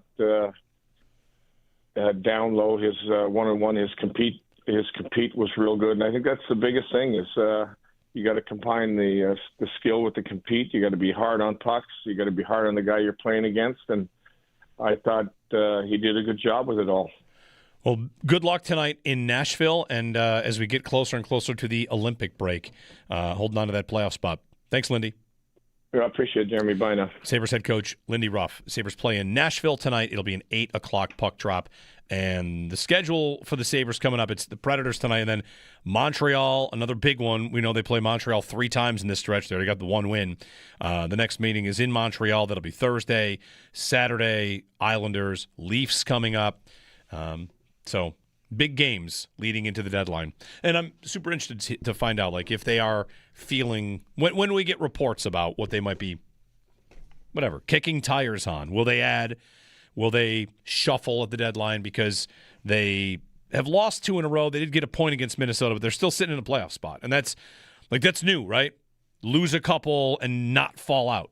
So 57 points in 48 games. They are 4 points behind Montreal with a game in hand. Getting into that 3rd spot in the division would feel like a little bit of a buffer, and it's going to take a little work still to get there. But we'll see. Tonight, Nashville. And Nashville's had a rough season. Nashville's well, I shouldn't say that. They've actually kind of bounced back. They were at the bottom of the conference for a long time, but they are now right around where the Sabres are in points, just about 7 back, 50 points in 48 games. Nashville tonight. Beat Nashville. 803-0550. Okay, we'll get back to the Bills and conversations about all of this. Firing Sean McDermott, a shocker. We're still, I don't know if you're still kind of processing it. Multiple times, this has been such a shock to me that walking around yesterday, I'm thinking, like, man, we really are in this place. We really are here where it's kind of a brand new day. And I think it's totally normal to feel sadness that a thing didn't work out and a thing that you hoped would and maybe wanted to work out, and also excitement of it's going to be different. Like, I was thinking yesterday of all the things I've got to start to scrap. I feel like I got to know Sean McDermott's 4th down tendencies over the years. They were bad early. He got better. This year it became a little bit more about, they were different on 4th and 4 than 4th and 2. Is the new coach going to be a wimpy punter? Is the new coach going to want to be the number 1 run team? Is the new coach going to have a just ferocious defense that plays a different style? Is the new coach going to pass and stop the pass? How's that? Like, the Bills have been built, McDermott defenses, to be kind of weak against the run, and it never actually hurts them in the playoffs. I'd love to make this point. If you could choose one thing to be bad at in the playoffs, you might choose a bad run defense, because in the playoffs, teams want to pass it. Because the best teams that get there are the teams that pass it all the time. Like, all these things we've thought about McDermott, and those of you that think he doesn't play rookies, I don't think that holds up, but now scrap it. Everything you have had for 9 years of tendencies, and they do this or they do that, is gone. Clock management, the double dip. Are they going to be the team that double dips? Are they going to take Kodak timeouts, for better or for worse? Things that they did, it's a clean slate. And that's interesting. Unless, of course, the offensive coordinator comes back and is elevated to head coach, which I just hope does not happen. I'm rooting for something else. That's what I'm doing, rooting for something else. Chris in Brooklyn. Chris, good morning. You're on WGR. Morning. How are you? I'm good.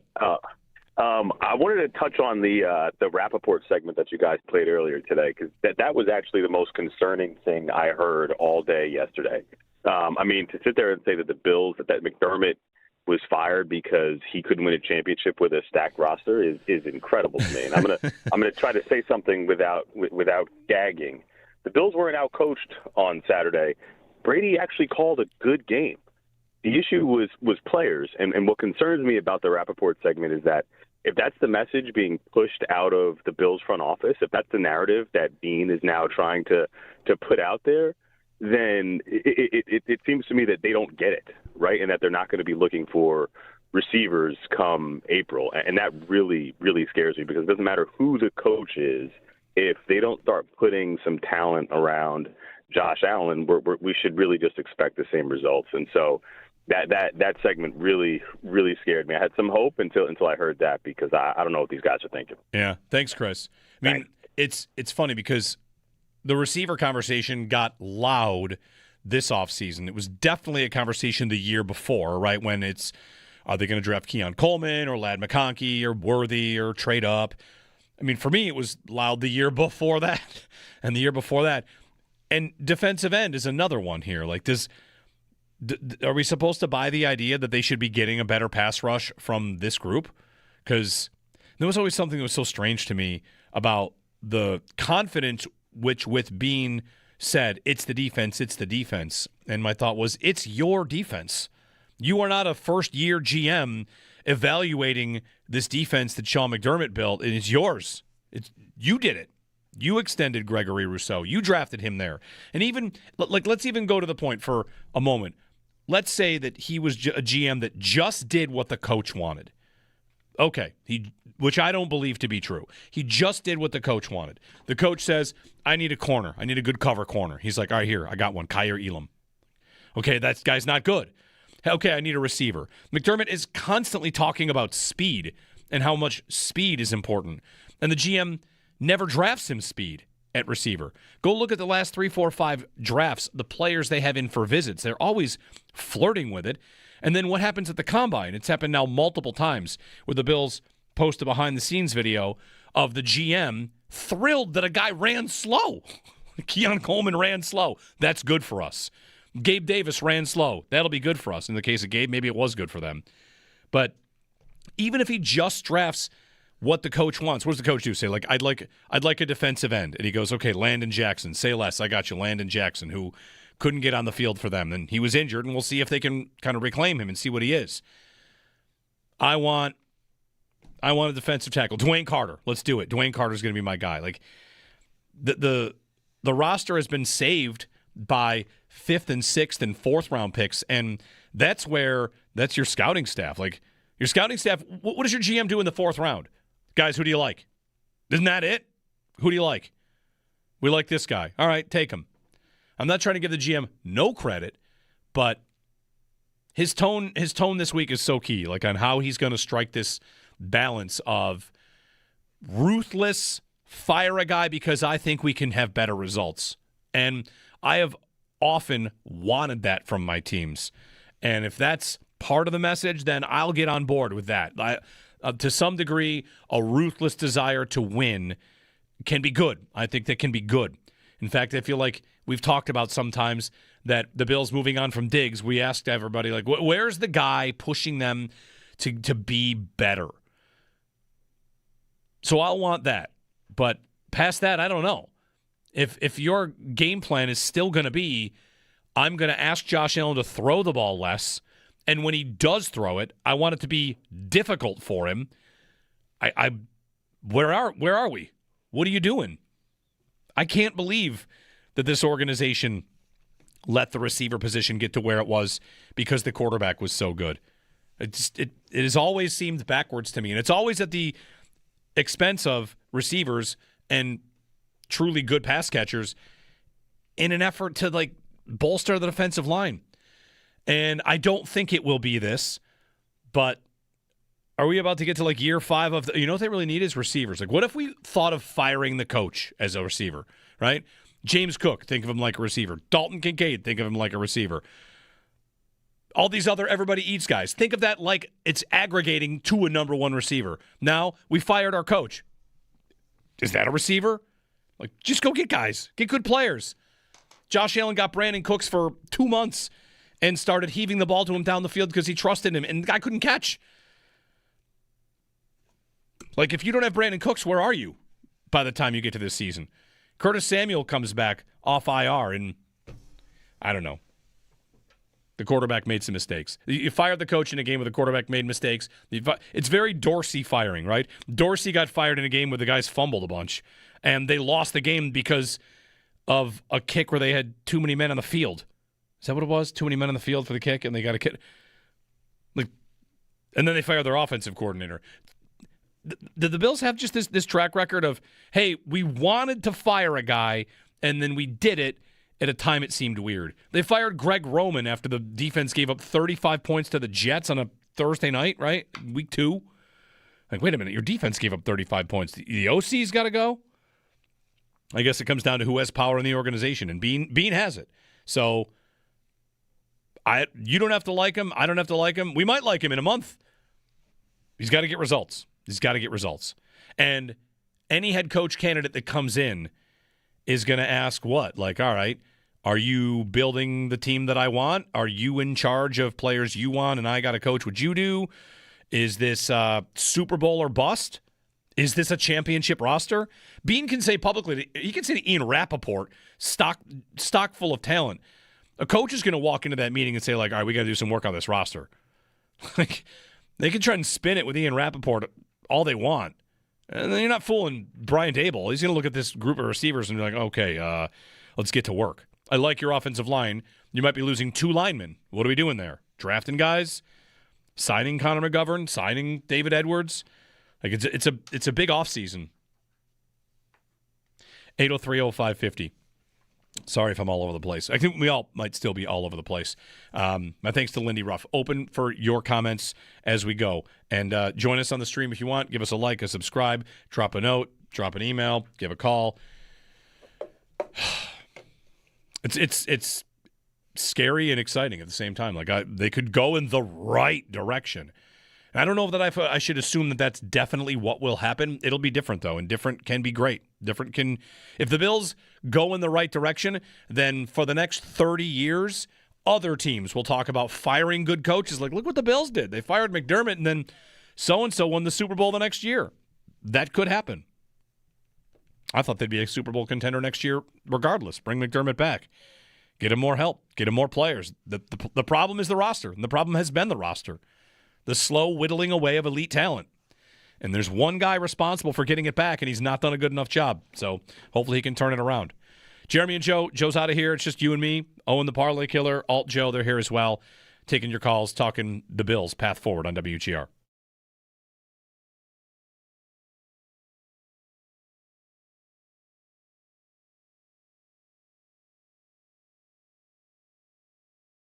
He has before, I want to just point out, as much as what happened after the draft and his, banging the table for receivers, he had in the past owned losses. He had said, I didn't do a good job in the 2018 draft. He had said about waiving Wyatt Teller. They waived him, right? Yeah. And traded him for a low okay. pick. He goes to the Browns for nothing, and then he says, we have to go back and kind of take a look at things, see what we didn't get right there. Yep. He had in the past, in fact, I had multiple times given him credit for, hey, anytime somebody's willing to do that, that's a good sign. I messed that up. And he definitely doesn't feel like the kind of guy that has done that in a long time. And if we go back to, I was just talking about this in the break, they traded with the Chiefs. Mm-hmm. To me, that was like a line in the sand moment. I'm sorry here. You traded with the team in front of you. And the player they got, it doesn't matter how good he is. It doesn't matter if he signs a second contract. It doesn't matter if you think he's incomplete. That guy scored a touchdown in the AFC Championship game that the other team schemed up on you. Mm-hmm. You let them have him. How could you possibly defend it? You trade it. Your identity as a franchise, we're chasing them. They want a player right here. Okay, we'll do it because we have to have a third to take Dwayne Carter, our 17,000th defensive lineman of the last decade. Right. I don't get it. I didn't get it then. I thought it was ridiculous at the time. This year, his 2 biggest signings in free agency, 2 of the 3, were suspended for a third of the season. And none of them made an impact in the playoffs. Right, and his press conference about it was a little bit like, I wish we would have known, and we honored the contract anyway. And just I don't know, it feels like he's made some big misses. He's had some big misses. And a lot of GMs will have misses. So, okay, sometimes I can get by that. The tone he has to strike in his next press conference doesn't have to be for me. But I know he's got a whole fan base he's got to win over. He really does. For a while, he had this impenetrable image as the baller who was just going to do whatever it takes. Yeah, the sunglasses meme. And right? man, that thing is dusty right now. He's got a lot of relationships to repair with the fans. I think a GM can do it a lot quicker than a coach can, though. Right? Turn it around. A coach has that. How do you win back, especially in a team like this? You win games.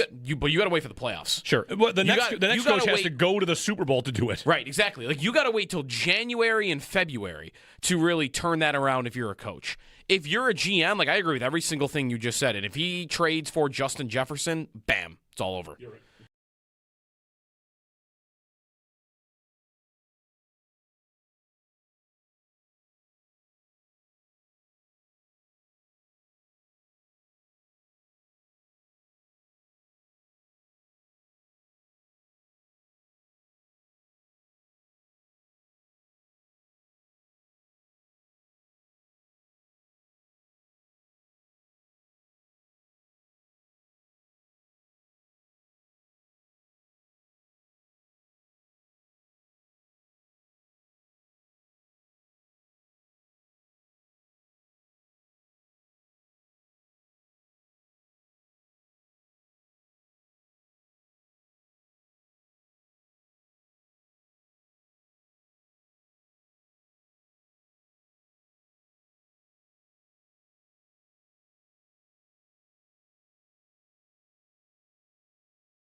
Bills fired Sean McDermott yesterday. The head coaching search begins under newly appointed president of football operations and general manager Brandon Beane. The Bills also put out their future reserve signings, which include defensive Tommy Akingbissote, linebacker Jimmy Charlo, offensive lineman Travis Clayton, defensive back DeCorey Couch, cornerback MJ Devonshire, running back Frank Gore Jr., wide receiver Stephen Gosnell, wide receiver McCole Hardman Jr., linebacker Keontae Jenkins, defensive end Andre Jones Jr., and defensive tackle Zion Logue, along with defensive back Darryl Porter Jr. So some players there. As the coaching search gets underway, you'll be able to get all of your updates right here on WGR Sports Radio 550, at WGR 550 on X, and WGR550.com.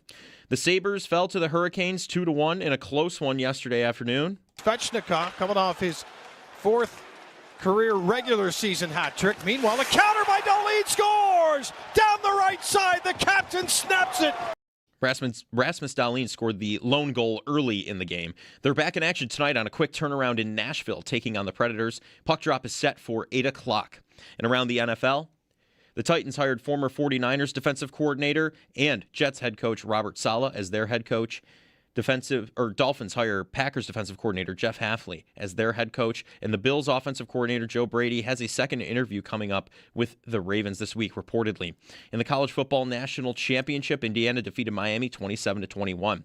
You can tune in all this week for your chance to win a pair of tickets to the Buffalo Auto Show at the Buffalo Convention Center, happening from Thursday, January 29th through Sunday, February 1st. Visit BuffaloAutoShow.com for full schedule and tickets. That's your Paddock Chevrolet Sports Update. Paddock Chevrolet, celebrating 90 years of being your hometown dealership. I'm Joe Cali for WGR Sports Radio 550.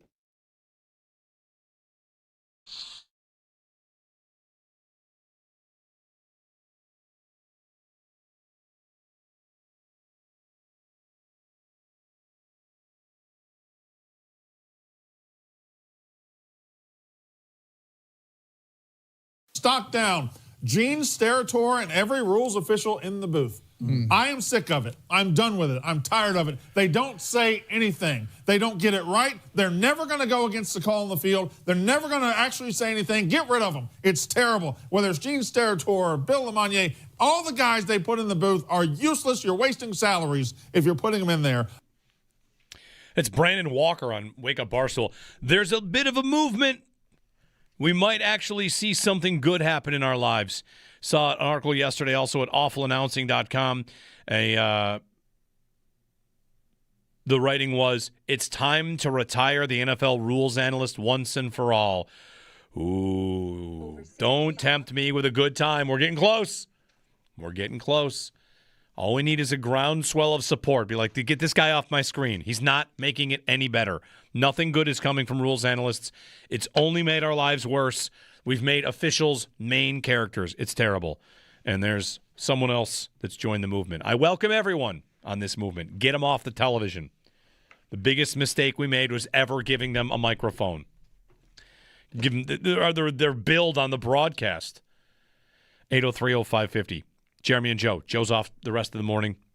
Here with you the rest of the way. Going to check in with Mike Catalana, WHAM in Rochester and Buffalo Plus on YouTube, on the firing of Sean McDermott. And it's been a little quiet. Like, next steps. Here's what I'm looking for. I'm looking for, of course, the reported candidates. I've heard Joe Brady. We only have people mentioned as potential candidates, not the Bills have requested an interview. And there's also a specific rule regarding Clint Kubiak, Seahawks offensive coordinator. Maybe he's at the top of their list. They can't talk to him until he loses. If he goes to the Super Bowl, you can't talk to him until after the Super Bowl.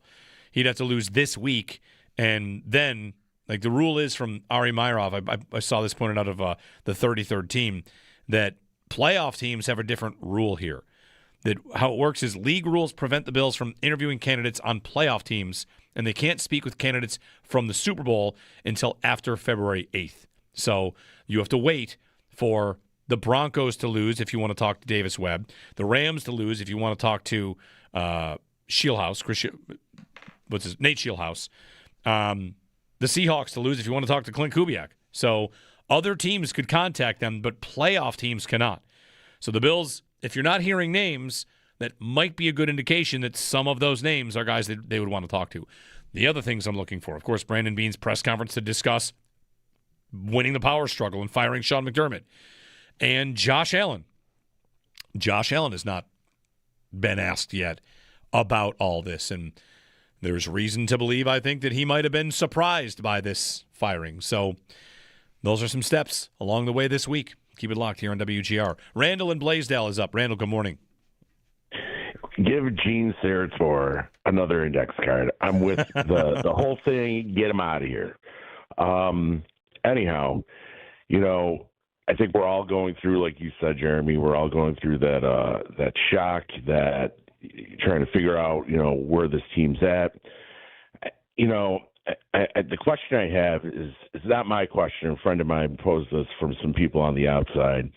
What was the relationship between McDermott, Beane, and Terry Pegula? Because it seems like it could have been very frosty, and Terry may have wanted something different at this point, and maybe the two just weren't getting along. And Beane and McDermott, what are the thoughts on that? So, thanks, Randall. One thing I'd said a lot in the last however many months, I'd said the biggest misconception people have is that those two are in lockstep. I said it a lot.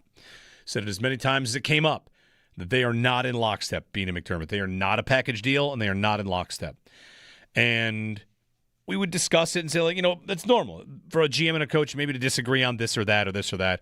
And then the disagreements maybe started to become a little more obvious. McDermott taking his, taking shots. I wonder if McDermott regrets that. I don't know what role that might have played in the relationship getting to a point where someone was pushed out. These are internal politics. I told Joe Kelly to get the theme song from House of Cards because it does feel like it's some, backroom power grabs on Capitol Hill or something. But we don't know the inner workings of all this. The only thing that I knew through the whole process was that they are not lockstep. And that's something that I learned in the last year. Actually, they might not get along. And maybe one of them tried to get the other one removed a couple years ago. So, that had been there for a while. And then it just blows up. I did not expect it to blow up. I did not expect it to go this way. And I didn't expect a house cleaning. I just kind of thought it's their first year not winning the division since being good. That doesn't strike me as a failure. Darcy Regier was once Terry Pegula famously said, "What's he done wrong?" before, moving in a different direction. Kevin Adams stayed on for 5.5 years of a team that just didn't do much of anything. I don't know if many people speculate this, and this is, connecting two different things, but go for it. Has the Sabres' breath of fresh air made the owner of both teams think, maybe that's not such a bad thing sometimes. I can like the guy that worked for me, but a breath of fresh air might send us in the right direction. That might be true. It might be connected. But I just kept saying, and if you listen to us a lot, you heard me say it, they're not in lockstep, and you should not be thinking they're a package deal. I just thought it would have been the other guy that went first. But who wins? Beane wins. And we would point out, notice how much media they're doing? How much image stuff they're doing? This guy's on this podcast. This guy's over here. The softer, kinder Sean McDermott. It felt like they were trying to decide who was going to win. And it was really going to be one person that decided who won, and that's the owner. And the owner made a decision on who wins. And then they gave a lot of the national media looking and saying, Sean McDermott's a pretty good coach, and Brandon Beane might leave a lot to be desired. The state of the cap is a pretty strong thing right now. They spend a lot of money, and they don't have that many great players. They should have more. They should have more. The GM should have done a better job. You're in a Super Bowl window, and he's consistently talking about it's important to be competitive in 2027 and 2028. If he says that this week, it's a bad look. The idea that you have to pick. You don't. You actually don't have to pick. Howie Roseman said this week of the Eagles, you do not have to do that. There's absolutely enough room. If anybody out there has been convinced that having Josh Allen means they can't have other good players, that is a lie. That is not close to true. It's not close to true at all. The Bills' sin on the cap is they have too many middle and low contracts. That's borne out in the numbers. Like, where's all this money? Why don't they have the money to trade for Micah Parsons if they wanted to? Answer, they have too many contracts signed in the middle. That's where their money goes. So that can be a way that they win. I'm not over, like, as much as we sit here and talk about they do this right, they do this wrong, they do a lot of things right. He gets good deals by signing guys ahead of schedule. That's right. There are some good things in there, but the full body of work is not some roster that is stocked full of talent that the coach was underachieving with. Now, have a good draft, have a good offseason, make a big swing to get an elite player somewhere, and, you might find yourself right back on top of the division with a fresh set of eyes and a new coach. But, I mean, it's pretty clearly, and it's being written exactly like this, power struggle, someone wins. And Beane is the last man standing. Gina in Delaware before the break. Gina, good morning. Good morning, Jeremy. Thank you for taking my call. And yes, like you, I'm all over the map. I want to start by saying thank you to WGR. I wasn't going to even call until Friday, until this whole mess and debacle came through. So thank you to WGR for always allowing me to express my feelings and to stay connected to the Buffalo Bills in my hometown, which I love. Number 2, thank you, Buffalo Bills, for a great season. For a season that I don't have any nails, but a great season of ups and downs and excitement. I wish you would have won that friggin' Miami game, though. But I just thank the Buffalo Bills for a great season. I then move on to a statement that Chris Brown made, and I can't quote him, but what he did say about the refs is inconsistency breeds conspiracy. So put a boot up their ass and get them the hell out. Now, on to Sean McDermott. Sean McDermott, if you were standing in front of me, thank you. Thank you, Sean McDermott. I believed in the process. I believed in you, and I believed what you preached.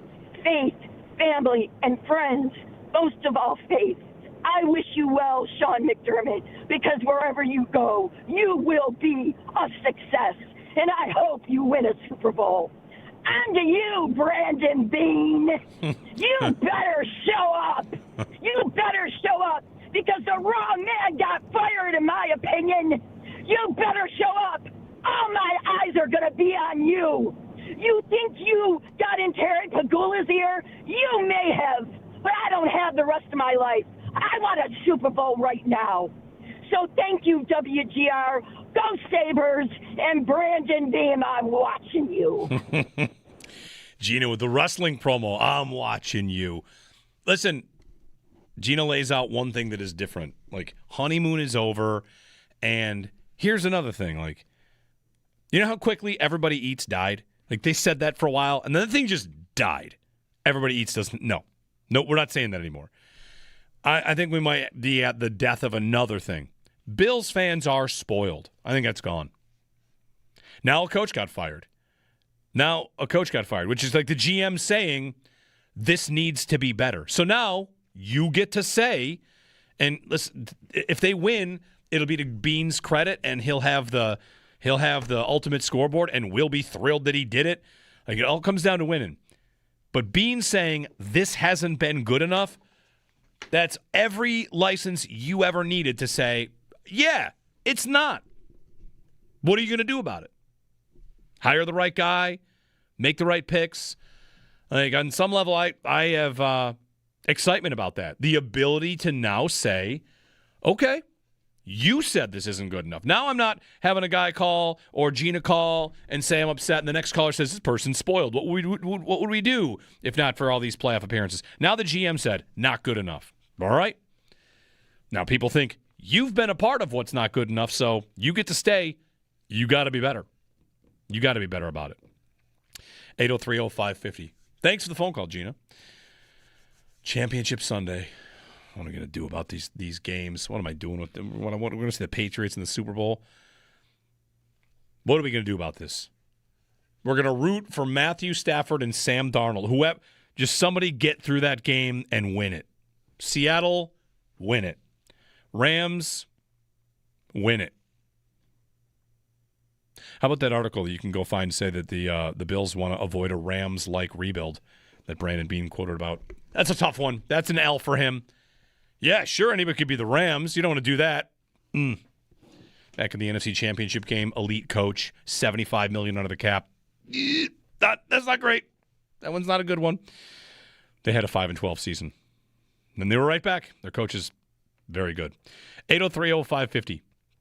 1-888-550-2550. All right. What next? More. And Mike Catalana coming up at 9 o'clock. Waiting on one of these, the Bills have asked permission blank. I got Joe Brady on for a second interview in Baltimore. When the news, if Joe Brady gets a job, I get the feeling that Bills Mafia will say, good. Thank you. Good luck. And then if it's Baltimore, they'd play him next year. A lot of drama. A lot of intrigue. Jeremy and Joe here on WGR. Paul, the Sabres game happened in the cloud of all this news breaking, so give everyone a quick recap. They lost to Carolina. They always lose in Carolina, but maybe they, for the first time in a long time in Carolina, deserved to win? Yeah, 2016 Jeremy White here for we're talking about in Carolina. It just they just can't seem to win there. But yeah, they absolutely got goalied. I know they only had 18 shots, but a lot of those shots were grade A opportunities. Quite honestly, I think Tage Thompson played just as well yesterday in Carolina as he did in that 5-point performance against Montreal. He just couldn't get the puck to go in the net. I mean, he would produce chance after chance after chance, and they were great chances. And he just couldn't get it by Brandon Bussey, and who, by the way, Carolina got on waivers from Florida. Florida signed him as a free agent. Never had played in the National Hockey League at age 27. He was in the Bruins organization when Florida signed him, and then they put him on waivers to put, just kind of like Ellis, to put him down in the minors. And Carolina takes him, and it's like, okay, he's 18-3-1. What? I mean, okay. and he was every bit as good. And Luukkonen was good yesterday, too. Luukkonen in the first period, because this is in the last 40 minutes I'm talking about how well the Sabres played. First period, they didn't play very well at all. Luukkonen had to stop 2 breakaways by former Sabres, Hall and Robinson, and he made some good saves, too. But, I mean, he didn't have to make the type of saves all game long or in the last 40 minutes like Bussey had to make. So the Sabres put the pressure on him, and they just couldn't get the puck by him enough to be able to get any points out of that hockey game.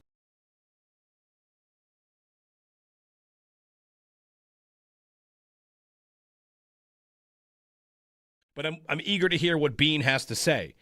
Beane doesn't like to take any L's. He doesn't take an L. Will he take an L on his roster this year? Because he should take an L on the roster. But I can't imagine. We all know it was his loss. You blew it. You blew it. All the practice squad elevations, all the, oh my God, Shaq Thompson, Jordan Poyer, and Brandon Cooks have to save our season. That was not because the players ahead of them were not coached well enough. You needed street free agents to save your season. Jordan Phillips, Phi Mathis. I mean, some of these were injury based. Not all of them. Not all of them in the slightest. I mean, receiver is more so in part to me because Keon Coleman couldn't be a professional football player for a year. And are we really going to sit here and say Beane just picked who he was told? Yeah, I don't buy that. You just try to figure out how you would get to a person wins a power struggle, and the case is, well, I just did what I was told. Those two things don't really match. Right. Now, again, it can be successful going forward. I will pick them to be a playoff team next year, probably. The offseason is going to be huge. But the offseason starts with hiring the right coach, and who knows where they're going to go.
Just reading Vic Carucci's piece at Channel 2's website. In here is this nugget. Like, we're learning timelines. Vic writes, I'm told during a meeting held 5 weeks ago between McDermott, Beane, and Pegula, the coach pointed out what the roster lacked to win a Super Bowl. I don't know the specifics McDermott mentioned, but I'm told neither Beane nor Pegula was pleased with McDermott's assessment. Okay, there you go. I'll turn it over to you for a lot of stuff. Like, I say a lot of stuff. Get your thoughts. Beane nor Pegula pleased with McDermott's assessment that the team was lacking things to win a Super Bowl. Did the two of them just think if you have Josh Allen, you should just win? Yeah, Is that it? Are they of the belief that as long as you have Josh Allen, you should win? I don't understand what he could have said that anyone would have disagreed with. Right, like we're lacking at defensive end. Obviously. We've got T.J. Sanders playing the position. For a good chunk of the season. Yeah, we're like what? Our wide receivers, we got Brandon Cooks off of waivers. Like, right. That's good enough. Okay. It seems mind-boggling. It's hard to believe, like, I don't know. I don't want to go too far on too much stuff. We'll find out. Like, because again, like, Josh Allen exists where you thought, I don't know if this is going to work, and it worked out amazing. So you always have to kind of keep that in your mind. Like, something you don't think will work can work. And Brandon Beane has that about Allen. Anyway. So would that... I'm told just McDermott didn't think they had a Super Bowl roster. Right. He's right. Does that mean he's in on meetings like that all the time then about roster construction and it was over time that happened? Or was it just they came to him now as he had cobbled together a great season and said, what do you got? What do you think? He said, this stinks. Like, what? I don't know. The whole thing smells. It's very murky. To me. It's wild. It smells. 803-0550, 1-888-550-2550. Dan in Connecticut for the break. Very fast, Dan. Hey, I just want to make a quick point. I don't have any questions, but I just want to say two things can be true. Yes, I think Beane should be out of there, but I think a lot of the fan base is forgetful about the things that McDermott have flagged on. The 13 seconds game, fake punting with DeMar Hamlin on 4th and 2 instead of going for it with Josh Allen in that Kansas City game a couple years ago. Yes, Beane should be out, but I think there's so many opportunities that we missed out on by not getting rid of McDermott. Could have had Sean Payton, could have had Jim Harbaugh, maybe could have had Ben Johnson. Look what all these coaches are doing. So it's just like, I did like McDermott, but to say like he was definitely I just feel like there's so many opportunities out there, and we should go after Daboll, should go after McDaniels, because like he had a lemon at quarterback and he had Tua in top 5 QB combos. You know what I mean? And then he almost came into Buffalo and beat us with a 3rd-string quarterback. So to just say like McDaniels definitely isn't the answer, it's like, I don't know, man. Like, look what he did in Miami. Like he fought through adversity. So that's just my point. Yes, Beane should be out of there.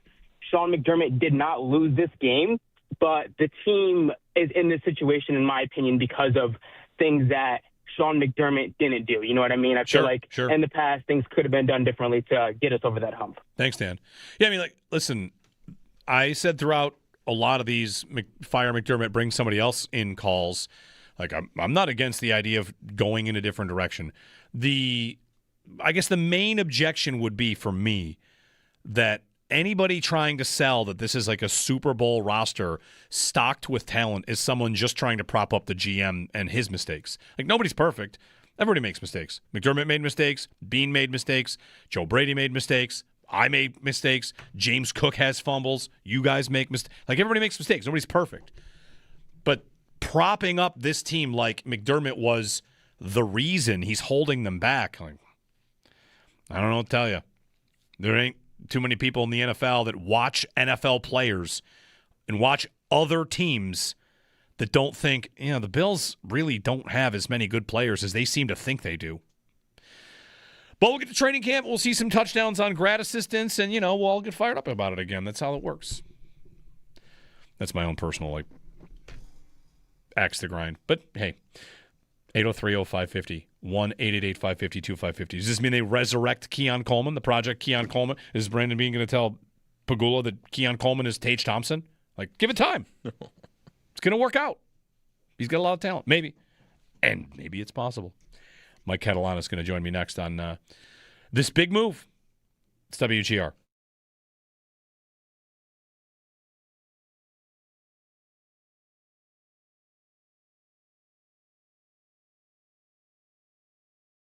At the end of the day, Brandon Beane kind of finds a way to convince the owner that he's the one that should stay. And I don't know that there's really any other way to view it. Tim Graham wrote in The Athletic about that the GM has the owner's ear, and that's what happened. One guy found his way closer to the owner to say, it's him, he's the problem. I'm the one that's doing the good job, and Beane gets to stay. I just wonder what that sales pitch sounded like. Like, what basis would there be for, at least this season? You want to maybe look at it on a broader scope and say, you know what? It's been 9 years, 7 of them with this quarterback really being like a good playoff caliber quarterback at least, 6 of them with him being a superhero. 6 years with him being a superhero, and we have not even made it to the Super Bowl yet. We should try something different. Like, from a more broad scope, I guess, but you're a part of that too, right? Like, it'd be tough to separate yourself unless you were like, maybe you're standing on 13 seconds. Could be. As a reason why.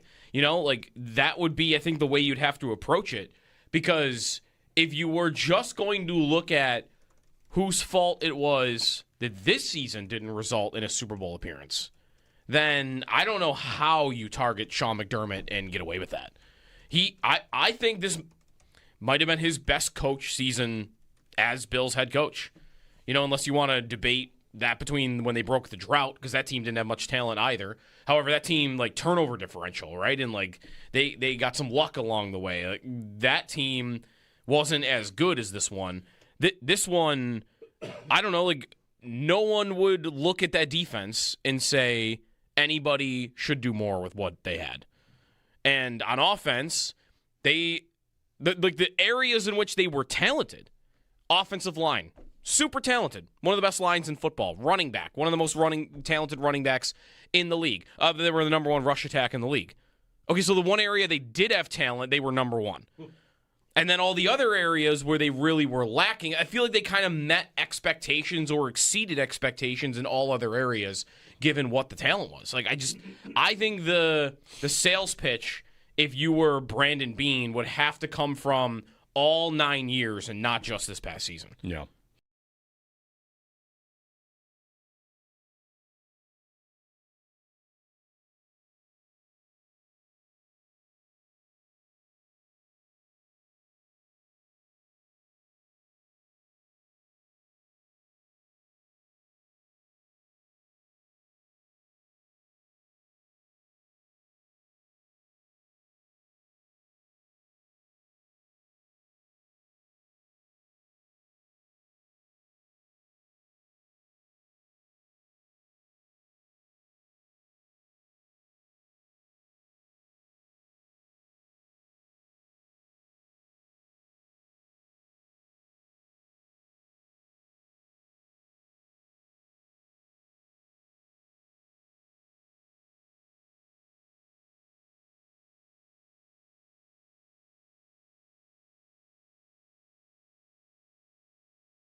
McDermott yesterday. The head coaching search begins under newly appointed president of football operations and general manager Brandon Beane.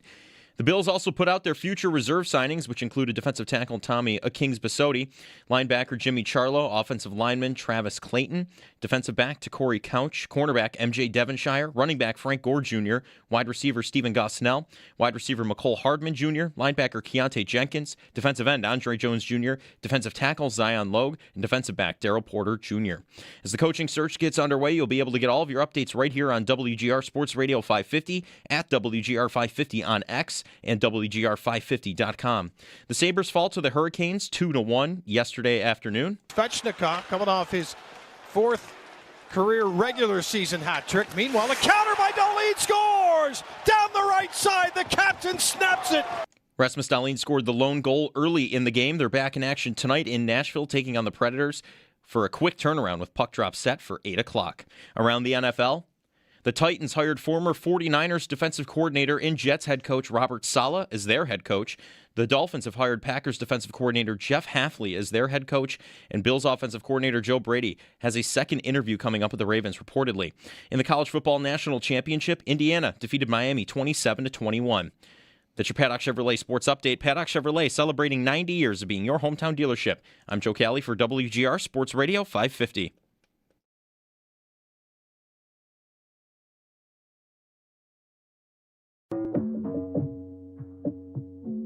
It's Jeremy White and Joe DiBiase. We got something. Tom Pelissero of NFL.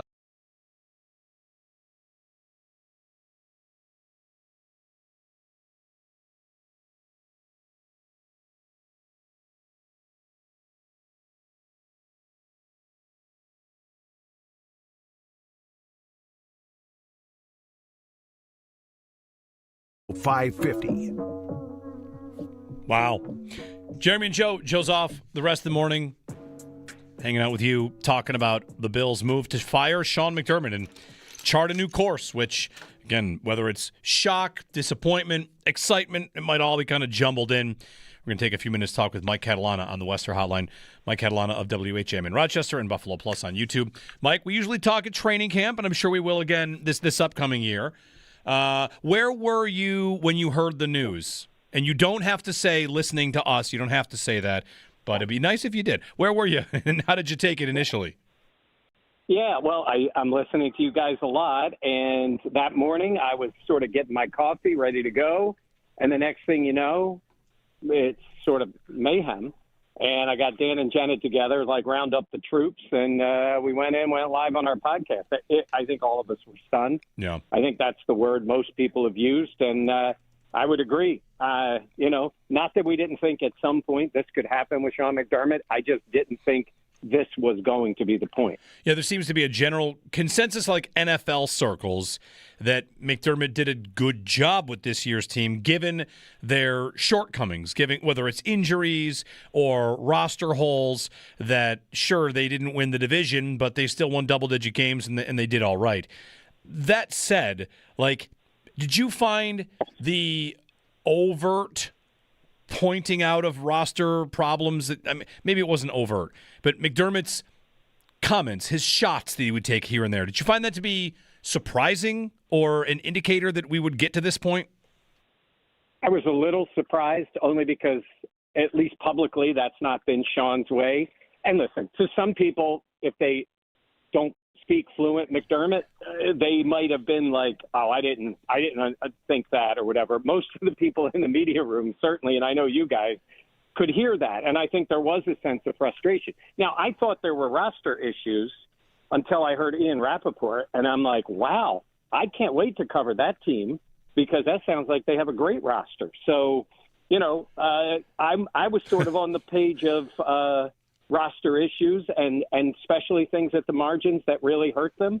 But yes, I was a little bit surprised that that's the way Sean went. Yeah. And here we have Vic Carucci reported, has in his piece that McDermott, Beane, and Pegula met, and McDermott expressed concerns over the roster being good enough to win a Super Bowl and that they did not sit well with Beane and Pegula. And Beane ends up staying. So it's his show now. They go with a power structure where Brandon Beane is president of football operations. I'm not sure. People seem to think he might bring a GM underneath him. What do you think they should do at head coach? If they had their best, the number one choice, no fallback, they get exactly what they want. What's the right answer for them? Look, it's got to be somebody that Josh Allen is fully on board with, and we don't know what Josh's thoughts were on this. I know he had a close relationship with McDermott. That doesn't mean that he didn't believe that at some point there would be a change. So I don't know. It is something to just say we're going to bring in this guy and this play caller, and maybe it's Clint Kubiak, and you believe that this can be the case. But, you are taking a risk here. We talk about Josh's prime and all those things that go with him, and you feel like he can handle almost anything. But at the same time, this clock is ticking. This team, while we say they haven't gotten over the top, has been in a position to get over the top all these years in a row. The new guy starts there. Yeah. The pressure is on right away with the new coach. I don't think you're giving them this 3-year runway to say, let's go a little farther than they've done. So that's why I feel that it feels to me, got to be an offensive guy is the way I look at it. And I don't know in terms of who's out there, if this is the greatest year to be looking for that guy as your head coach coordinator. Yeah, does that – I don't know that they would so calculatedly do it when there were a better crop of coaching candidates. It's almost like by bringing up that point, we wished it was more planned, and this seems like it was, a powder keg that ultimately just blew when it blew. Yeah, and oddly, it ends in a year where there was no big 13-second moment for McDermott, where the quarterback for once wasn't that Josh Allen. Obviously, he had some issues in that game, and that's the way it went out. And what has Beane always said? You go out, tells you a lot about what you are as a team, and let down by the pass catchers again, and no pass rush is how they went out, right? Yeah. So that's the part that's why I kind of go to, wow, was this the year? But they decided to do it. So there are guys out there. I'm sure there's a lot of people who would love to get their chance to coach Josh Allen. We'll just see what the plan is. And like you said, hopefully in the next few days, because whoever you're looking at, names go off the list pretty fast, or certainly the opportunity to talk to them. Yeah, unless it's a Super Bowl coach, in which case you're moving into February for that, which maybe they would, like Clint Kubiak. Mike, how do you buy the idea that they have a roster good enough? Beane said, and at the trade deadline, he believed it was a championship roster. And I don't know how you would say no in that spot. I don't exactly know what the answer from a GM should be in that moment. Maybe he should be prepared for that question. But he says yes. And if he's asked that question this week, could he possibly seriously say yes? I don't believe there's anyone neutral in the league who would say championship roster. Now, Josh Allen elevates every part of your roster, right? So you do have Josh Allen. And it's almost unfair to say, well, take Josh Allen off the roster, because you could do that with a lot of teams and take the quarterback no matter how good he is.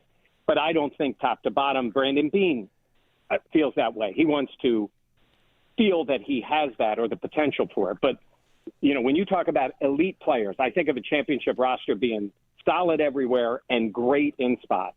And I think they are above average, certainly everywhere on offense except wide receiver. And I think they have the potential for a few pieces on defense. But certainly on defense, it's not elite at all. You were putting that thing together with guys who came in before Brandon Beane even got hired in Buffalo, and you're using them in key roles. So, no, it is not championship. I get it. Sometimes you want to say that, encourage your team. Obviously, the Sean McDermott answer when we were in the news conference with him where he said, I love my players, does tell you, I think, where he is. So, hey, listen, it's on Brandon Beane, that part now, in finding the coach, but also he knows that there are things in this roster that need to be better, and that continues certainly with this year's draft and free agency. Mike Catalana joining us on the Wester Hotline of WHAM in Rochester and Buffalo Plus on YouTube. Mike, on Brian Daboll, he's going to be, like you laid out, offensive guy, Josh Signoff. He had a head coaching stint. He did end a playoff drought for the Giants and won a playoff game, but then it kind of went terribly. And I don't know if the shine has come off of that for Bills fans. Of course, it would be a callback to a time where we saw Josh be great. So I feel like there's an element of it that would harken back to this guy knows what to do with Josh. The question is, what becomes of the defensive staff? What happens from there? When he went to New York, did he work with Wink Martindale, who he had never worked with before? I don't know what kind of staff you would assemble to work with Brian Daboll, and I don't know how Bills fans would take it. I think it's really interesting. I think Josh Allen would love to work with Brian Daboll again. And listen, it did not go well the second part of the Giants, but no matter how much people try to paper over some of this stuff, the Giants over the last decade plus are the Jets with better uniforms, right? Let's stop pretending they're the New York Football Giants. I mean, they have been a joke in the NFL, and we give passes to people who leave the Jets. I think the same thing, not a pass, but we put that parameters on it and go, yeah, but it was the Jets. Well, that's the same with the Giants. They have been a poorly run organization making terrible decisions one after the other.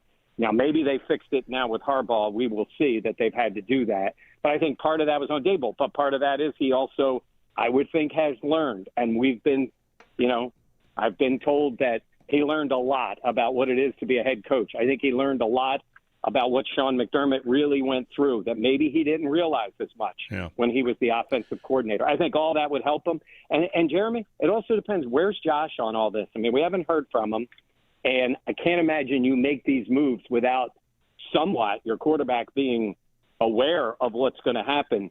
But I would say having Brian Daboll is not the worst thing in the world for Josh Allen going forward, and to try to get this offense, no matter what the numbers can say in some cases, back to where Josh Allen is that player with that kind of help for him.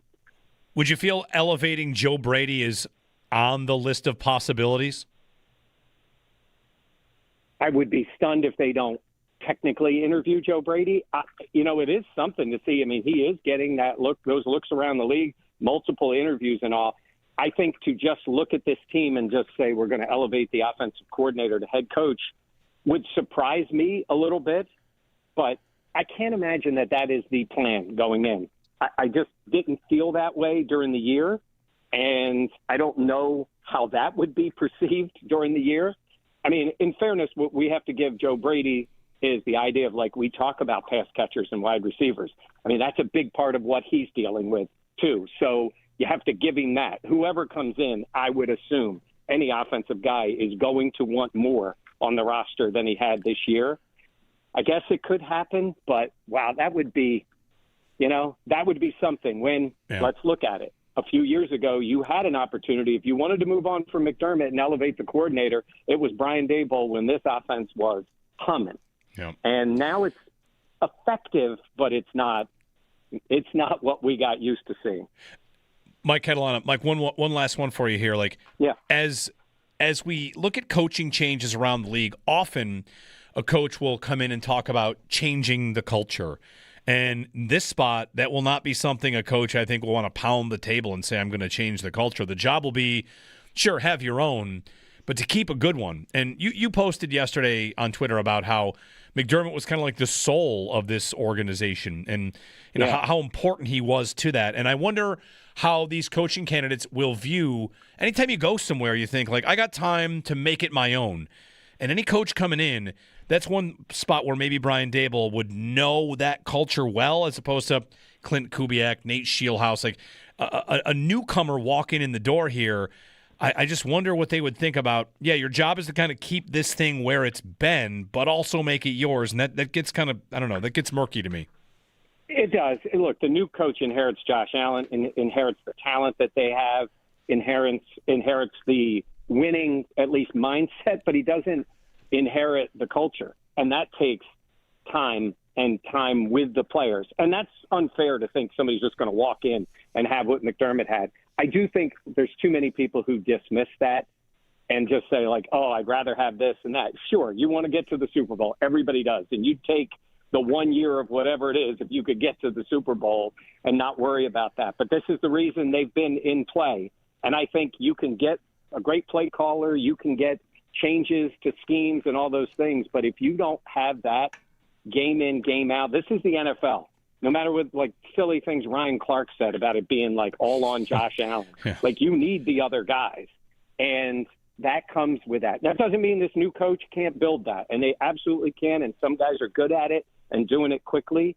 But that's going to take a little time. And I think a self-aware coach coming in knows that that's what they have to do. And with the right veteran players, it can happen. And you know, Jeremy, players are adaptable. They're going to get a new coach. They're going to be as all in as they can be, but it's going to take a little while. Absolutely. Mike Catalana on the Western Hotline. Mike, thanks very much. All right, anytime. We'll talk soon. WHAM and Buffalo Plus on YouTube. Sports director Mike Catalana. McDermott's culture. I'll go hand up myself as like self-reporting the number one until McDermott got here, saying, and I still do think there's this to a point. Like, everybody thinks they have a good culture until they don't. And when they hired McDermott, he was big on culture this, culture that. He said culture trumps strategy. Like, his culture was important to him. And I was I wouldn't say like a skeptic of culture, but just kind of like, if it's good, you'll win. If you win, we'll say it's good. That's usually how it goes in football. If you win, your culture is good. But now that they've won a lot and they've been what they've been, and I've seen the sustainable parts of what they do, whether that's player development or getting guys to come back, and even though we kind of have our fun with it about former Bill, future Bill, and our fantasy league, like Jordan Poyer came back and was just good and was important. And Shaq Thompson, who played for him in Carolina, came here and was just good and knew how it went. Like, McDermott, to a degree, made a believer out of me in his way, his culture. It doesn't mean the next guy can't have a good one and can't have more success. McDermott, I'm more of a believer in what his approach is than I am in Beane. And that comes right down to receiver. Like, it's as simple as that. Like, I'm trying to think. Like, I wish I had another trick. I wish I had another card to play. I don't. I really don't. I just can't believe that this organization let Josh Allen go out there and try to play by himself without pass catchers. I just kind of can't believe it happened, and it got as bad as it did over and over. It's still amazing to me. So, hopefully Beane's process changes. Don't trade with New England. You're chasing them now. Tom in Hamilton. Hey, Tom. Hey, guys. How you doing? Hey, Jeremy. Thanks for having me on. Love your show. Listen to you guys every morning on the way into work. Thank you.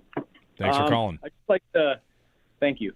I'd just like to start out by giving a shout-out to my wife's family in Buffalo. I can feel your pain. My wife's family in Buffalo and Hamilton, we're all diehard Buffalo Bills fans.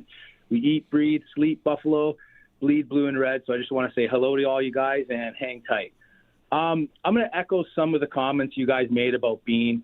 I was shocked that Beane wasn't the one fired. He had so many miscues, whether it was from way back when we were asking for more wide receiver help and we had Diggs.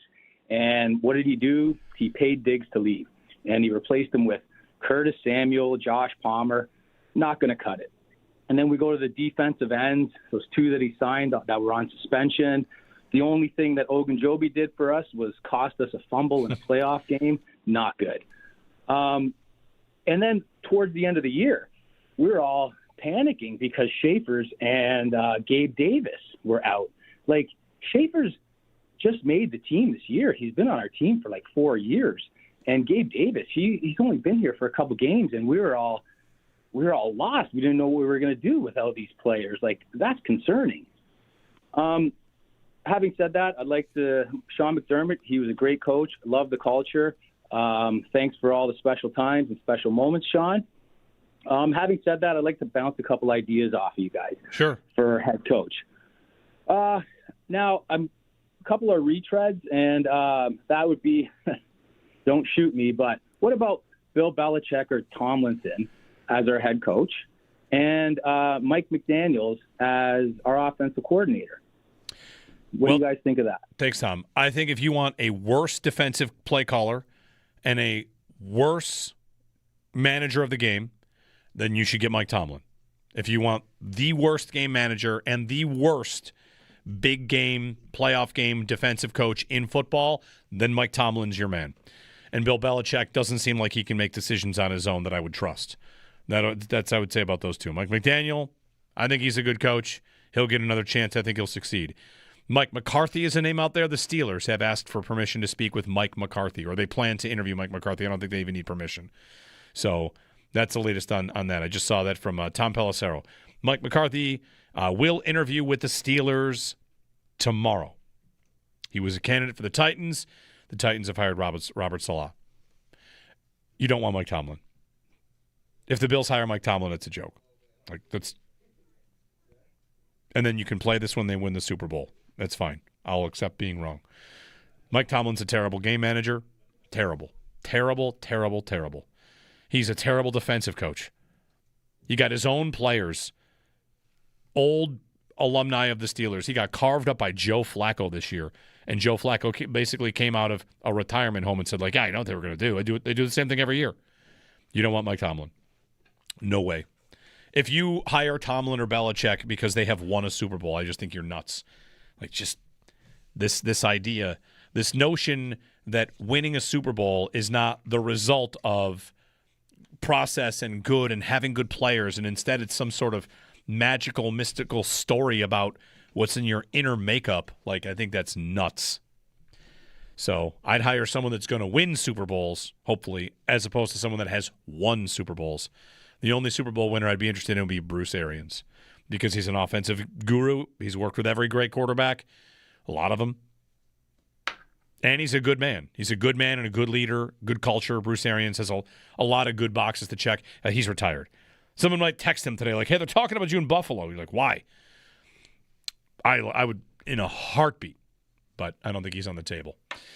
803-0550. Thanks, Tom, for the phone call. Just some people will like Tomlin. You will not get me to say Tomlin. He hasn't won a playoff game in 9 years. And when they do lose, they don't lose like 13 seconds. They don't lose an official rob them of a call. They get dominated in the playoffs routinely. 803-0550, the phone number. On the Bills' next coach, who do you want it to be?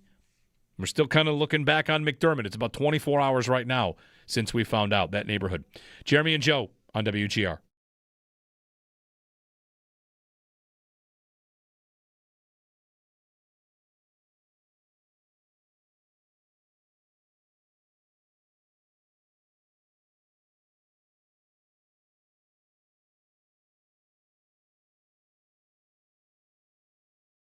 At the end of the day, Brandon Beane kind of finds a way to convince the owner that he's the one that should stay.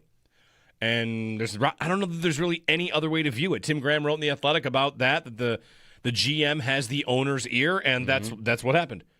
One guy found his way closer to the owner to say, it's him, he's the problem. I'm the one that's doing the good job, and Beane gets to stay. I just wonder what that sales pitch sounded like.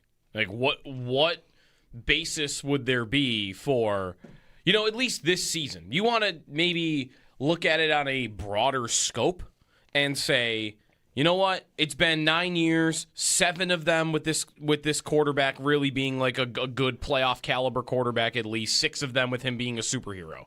6 years with him being a superhero, and we have not even made it to the Super Bowl yet. We should try something different. Like, from a more broad scope, I guess, but you're a part of that too, right? Like, it'd be tough to separate yourself, unless you were like, maybe you're standing on 13 seconds. Could be. As a reason why. That would be, I think, the way you'd have to approach it. Because if you were just going to look at whose fault it was that this season didn't result in a Super Bowl appearance, then I don't know how you target Sean McDermott and get away with that. I think this might have been his best coach season as Bills head coach. Unless you want to debate that between when they broke the drought, because that team didn't have much talent either. However, that team, turnover differential, right? And, they got some luck along the way. That team wasn't as good as this one. This one, I don't know, no one would look at that defense and say anybody should do more with what they had. And on offense, the areas in which they were talented, offensive line, super talented, one of the best lines in football, running back, one of the most talented running backs in the league. They were the number one rush attack in the league. Okay, so the one area they did have talent, they were number one. And then all the other areas where they really were lacking, I feel like they kind of met expectations or exceeded expectations in all other areas, given what the talent was. Like, I think the sales pitch, if you were Brandon Beane, would have to come from all 9 years and not just this past season. Yeah.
Hey, the Buffalo Auto Show is coming. And it's contest time. We're going to give you tickets, right? Tickets to the Buffalo Auto Show. Hold on, Joe. I got to find it. Where's my stuff? I don't have it. You read it. Tickets to the Buffalo Auto Show. Caller number 5? Caller number 5 to win a pair of tickets to the Buffalo Auto Show. 221-4WGR. Call 221-4WGR. Jeremy and Joe, good morning. I'm just like setting up stuff on my text club. Anyway, Owen's going to throw it up on the screen if you want. Sign up for my text club. I'm sending out breaking sports texts and news, opinions, info, all that. It's joinsubtext.com/the30club. Been doing it since 2 years ago, the wide receiver train, getting you ready for draft, profiles on guys, videos on guys, basically like a direct-to-text you thing where your phone will buzz and like, hey, there's me telling you about this receiver from Arizona State. Let me take a look at him. Or here's who's going to be interviewed by the Bills. That kind of thing. So join subtext.com/the30club. That's that if you want it. I've had a bunch of people sign up in the last couple of days because of this coaching search, and it's a cool thing for me to get in touch with you. It's also a way to text the show because I'm like just here reading the texts. We'll get more phone calls in. 803-0550. Alex. Good morning, Alex. Good morning, Jeremy. I'm 44 years old, been a Bills fan for 35 years, and there was a big dark moment when we couldn't get a free agent to come to Buffalo. And then Sean McDermott came in, trust the process, complimentary football, all that good stuff. And he kind of turned me, and it did become a destination, primarily because of Josh Allen. You have a chance to win, but also because of the stability that Coach McDermott had kind of put on this team. You got guys like Gabe Davis, Jordan Phillips, Jordan Poyer, Trey White, people who would only play for Buffalo when they were retired. They're like, I only want to come out of retirement to come to Buffalo. Now, in all seriousness, if you're a free agent, do you really want to come to Buffalo? No, it's tough. It's not Miami. It's not L.A. It's not New York City. It's not, Dallas, where you have all this fancy stuff. This is a tough blue-collar town. It's not easy to dig 18 inches of snow out to go to a game, right? So these players and their families wanted to come to Buffalo because of Sean McDermott. Now, if we could just talk about McDermott's approval rating and Beane's approval rating since they came in, if I can. McDermott came in pretty high as a well-respected coach. And then broke the drought, got it to the Tyrod Taylor, super high. Then 13 seconds, super low. And then ever since then, McDermott kind of worked his way up. And then DeMar Hamlin came in, and all of a sudden he became this huge leader of men. And then this year happened. And going into this year, I was like, hey, if we don't do it, we should let go of McDermott. But this was not McDermott's fault. To me, this was the highest percentage points of approval rating that McDermott has had in one single year, specifically when he took over the play calling from Coach Babich in the middle of the year. This defense ended up being a top 10 defense with literally nothing. And so I think McDermott got screwed. Beane's approval rating, complete opposite, right? Started high and then kept going down after this famous interview with you, and then again not doing it in the trade deadline, and then now getting rid of McDermott. To me, this is the lowest approval rating that Beane has had, and McDermott was at his highest or close to it, and that's why it's such a big shock for me. Yep. Thanks, Alex. It's going to be interesting. It's just such a different time now. It's so different. It is just honeymoon over. Somebody got fired because it wasn't good enough, and somebody stayed. So, he bears the – if Beane had gone too, let's say they cleaned house. We are probably saying – are we saying thank you to both? Probably, to a degree. Instead of both being fired and it looking like the owner just decided a new set of eyes, a new direction, franchise quarterback, thank you for drafting this guy. It's been great, but I want a new sets of eyes. Instead of that, almost all of the reporting is that it was a power struggle and the GM pushed out the coach. That's all of the reporting. I definitely think if it was a both gone situation, I think there would be a similar, not as much, but a similar amount of outpouring of thank you for both of these guys. But because of how it went down. Because for Beane, it'd be he drafted Josh. Right. We'll forever be indebted to him. Exactly. Might not have agreed with everything. His 13 seconds, his receivers. Right. Or is the deadline or whatever. But it would have been thank you. Instead, it ends up looking this person, right? He got him. You took him out back, and you decided he's the problem. Yeah, you're trying to convince everyone he's the problem. Straight down to Ian Rappaport saying on the Insiders today that considering many teams believe this is a team stocked full of talent, you're just trying to sell. It's almost like you're trying to sell two things, also. Right, and it feels like a lot of there might be some sort of Buffalo feeling like their guy got screwed a little bit, and he did it, and that's a scary sort of. It's Buffalo is kind of taking up defense. What did Sean McDermott's last press conference end with? I'm standing up for Buffalo. I thought that was. And I think Buffalo's kind of standing up for him right now. Yeah, I thought that was a little bit performative on his to do it and maybe smart. Yeah. Here's one tweet I like. This comes from Michael Leone, director of analytics at Establish the Run, and he wrote in. It feels like Beane is trying to peddle two narratives. One, McDermott influenced personnel decisions more than fans realized. And two, the roster was good enough to win the Super Bowl and one of the best in the league. And which is it? Right. Did you just pick all the good ones and he picked all the bad ones? Are you bad because he picked the players? Or is it a Super Bowl roster? Right. So, what a time. It's not a team we've often talked about dysfunction. You know what we're doing, everybody? We're stretching our dysfunction muscles on this team. It's been 9 years. We haven't had a good chance to say, like, oh, all right, good old sports team with dysfunction. We had that in the Sabres for, like, most of 10 years or whatever. But now, dust off these old dysfunction takes. Harmon in Nashville. Hey, what's up, Harmon? Good morning.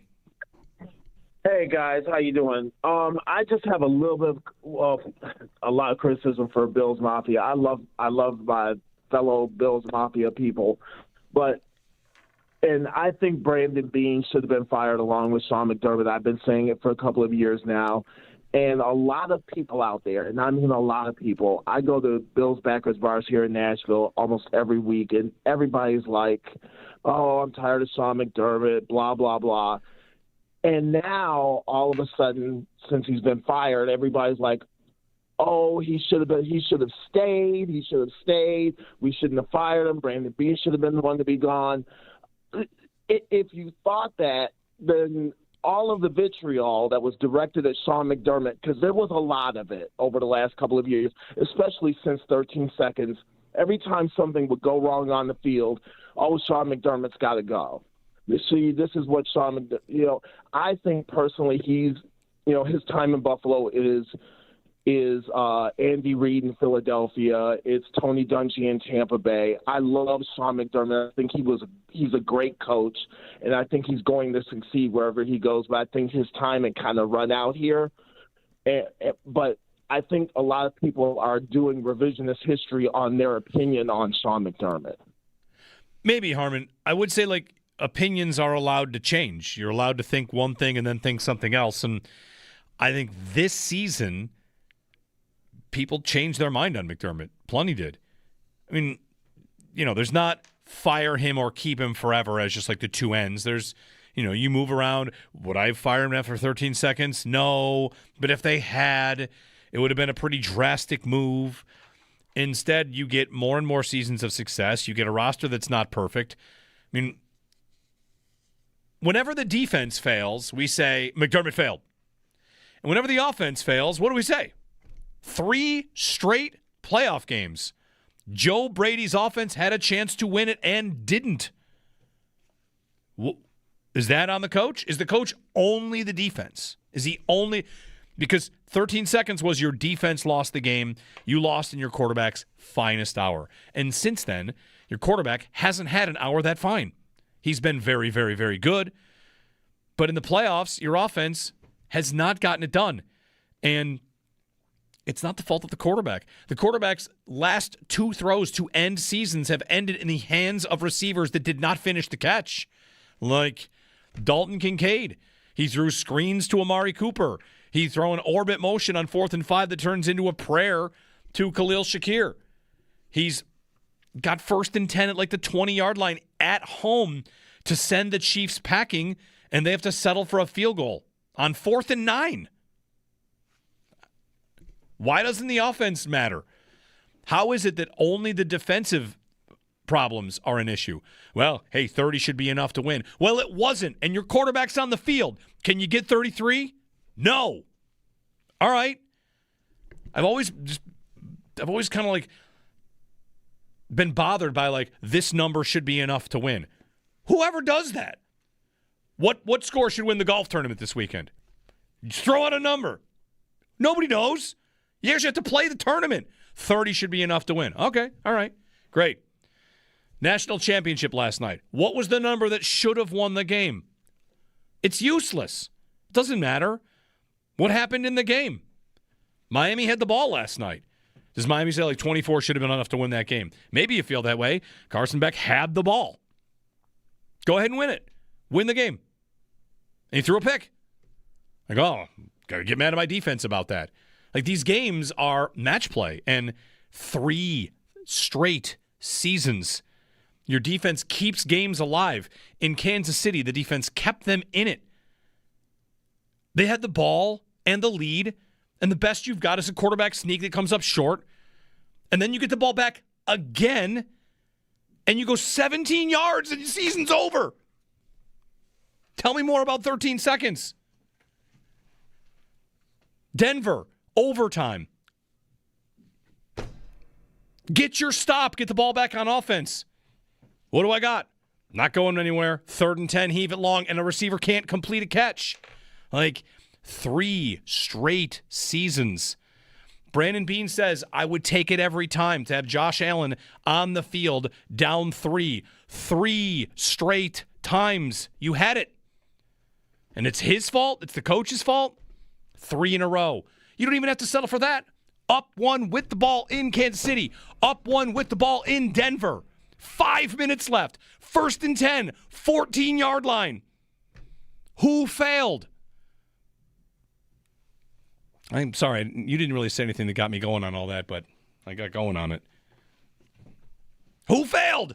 The offense every year. I'm excited for next season. Maybe it'll be at home in the new stadium. They'll be down 3 with 4 minutes to play, and they don't score. And then you can say, 28 should have been enough to win it. Okay, do it again. Let's run it back again. Get yourself some dudes that can get in the end zone. Get yourself a guy that can Get yourself a guy that can beat Derek Stingley down the field and get a one-handed catch. What does this team need? A new coach or Kayshon Boutte? What do they really need? Now I'm making the case that the roster's good enough to win the Super Bowl because they just need a pass catcher. All right. I made it 3 hours and 46 minutes before I started yelling about receivers, which I'll try not to do that much all year long again.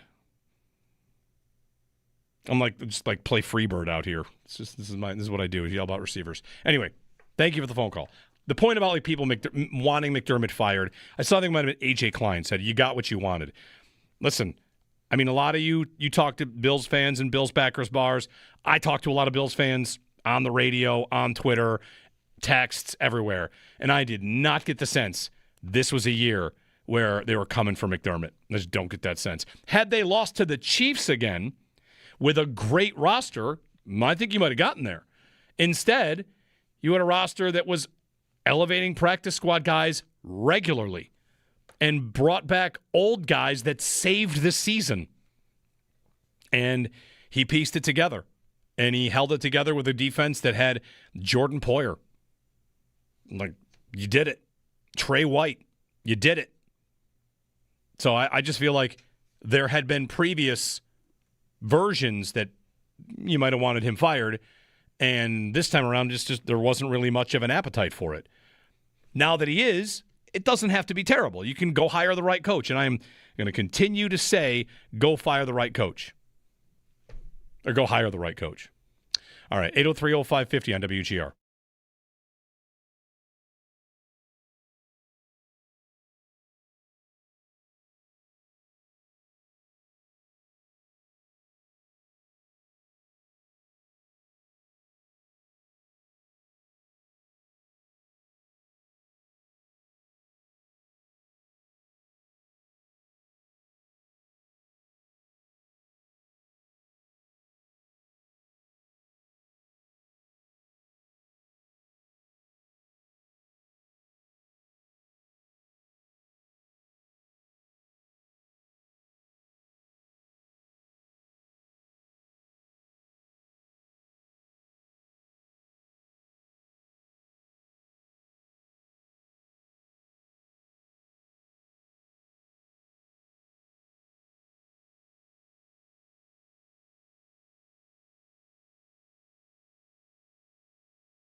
Okay, the Northtown Automotive Extra Point Show coming up. That does, by the way, I checked, that does not classify as a rant because I don't rant anymore. I don't know if you guys know this. Now that I'm older and more mature, I don't rant. That was not a rant, right?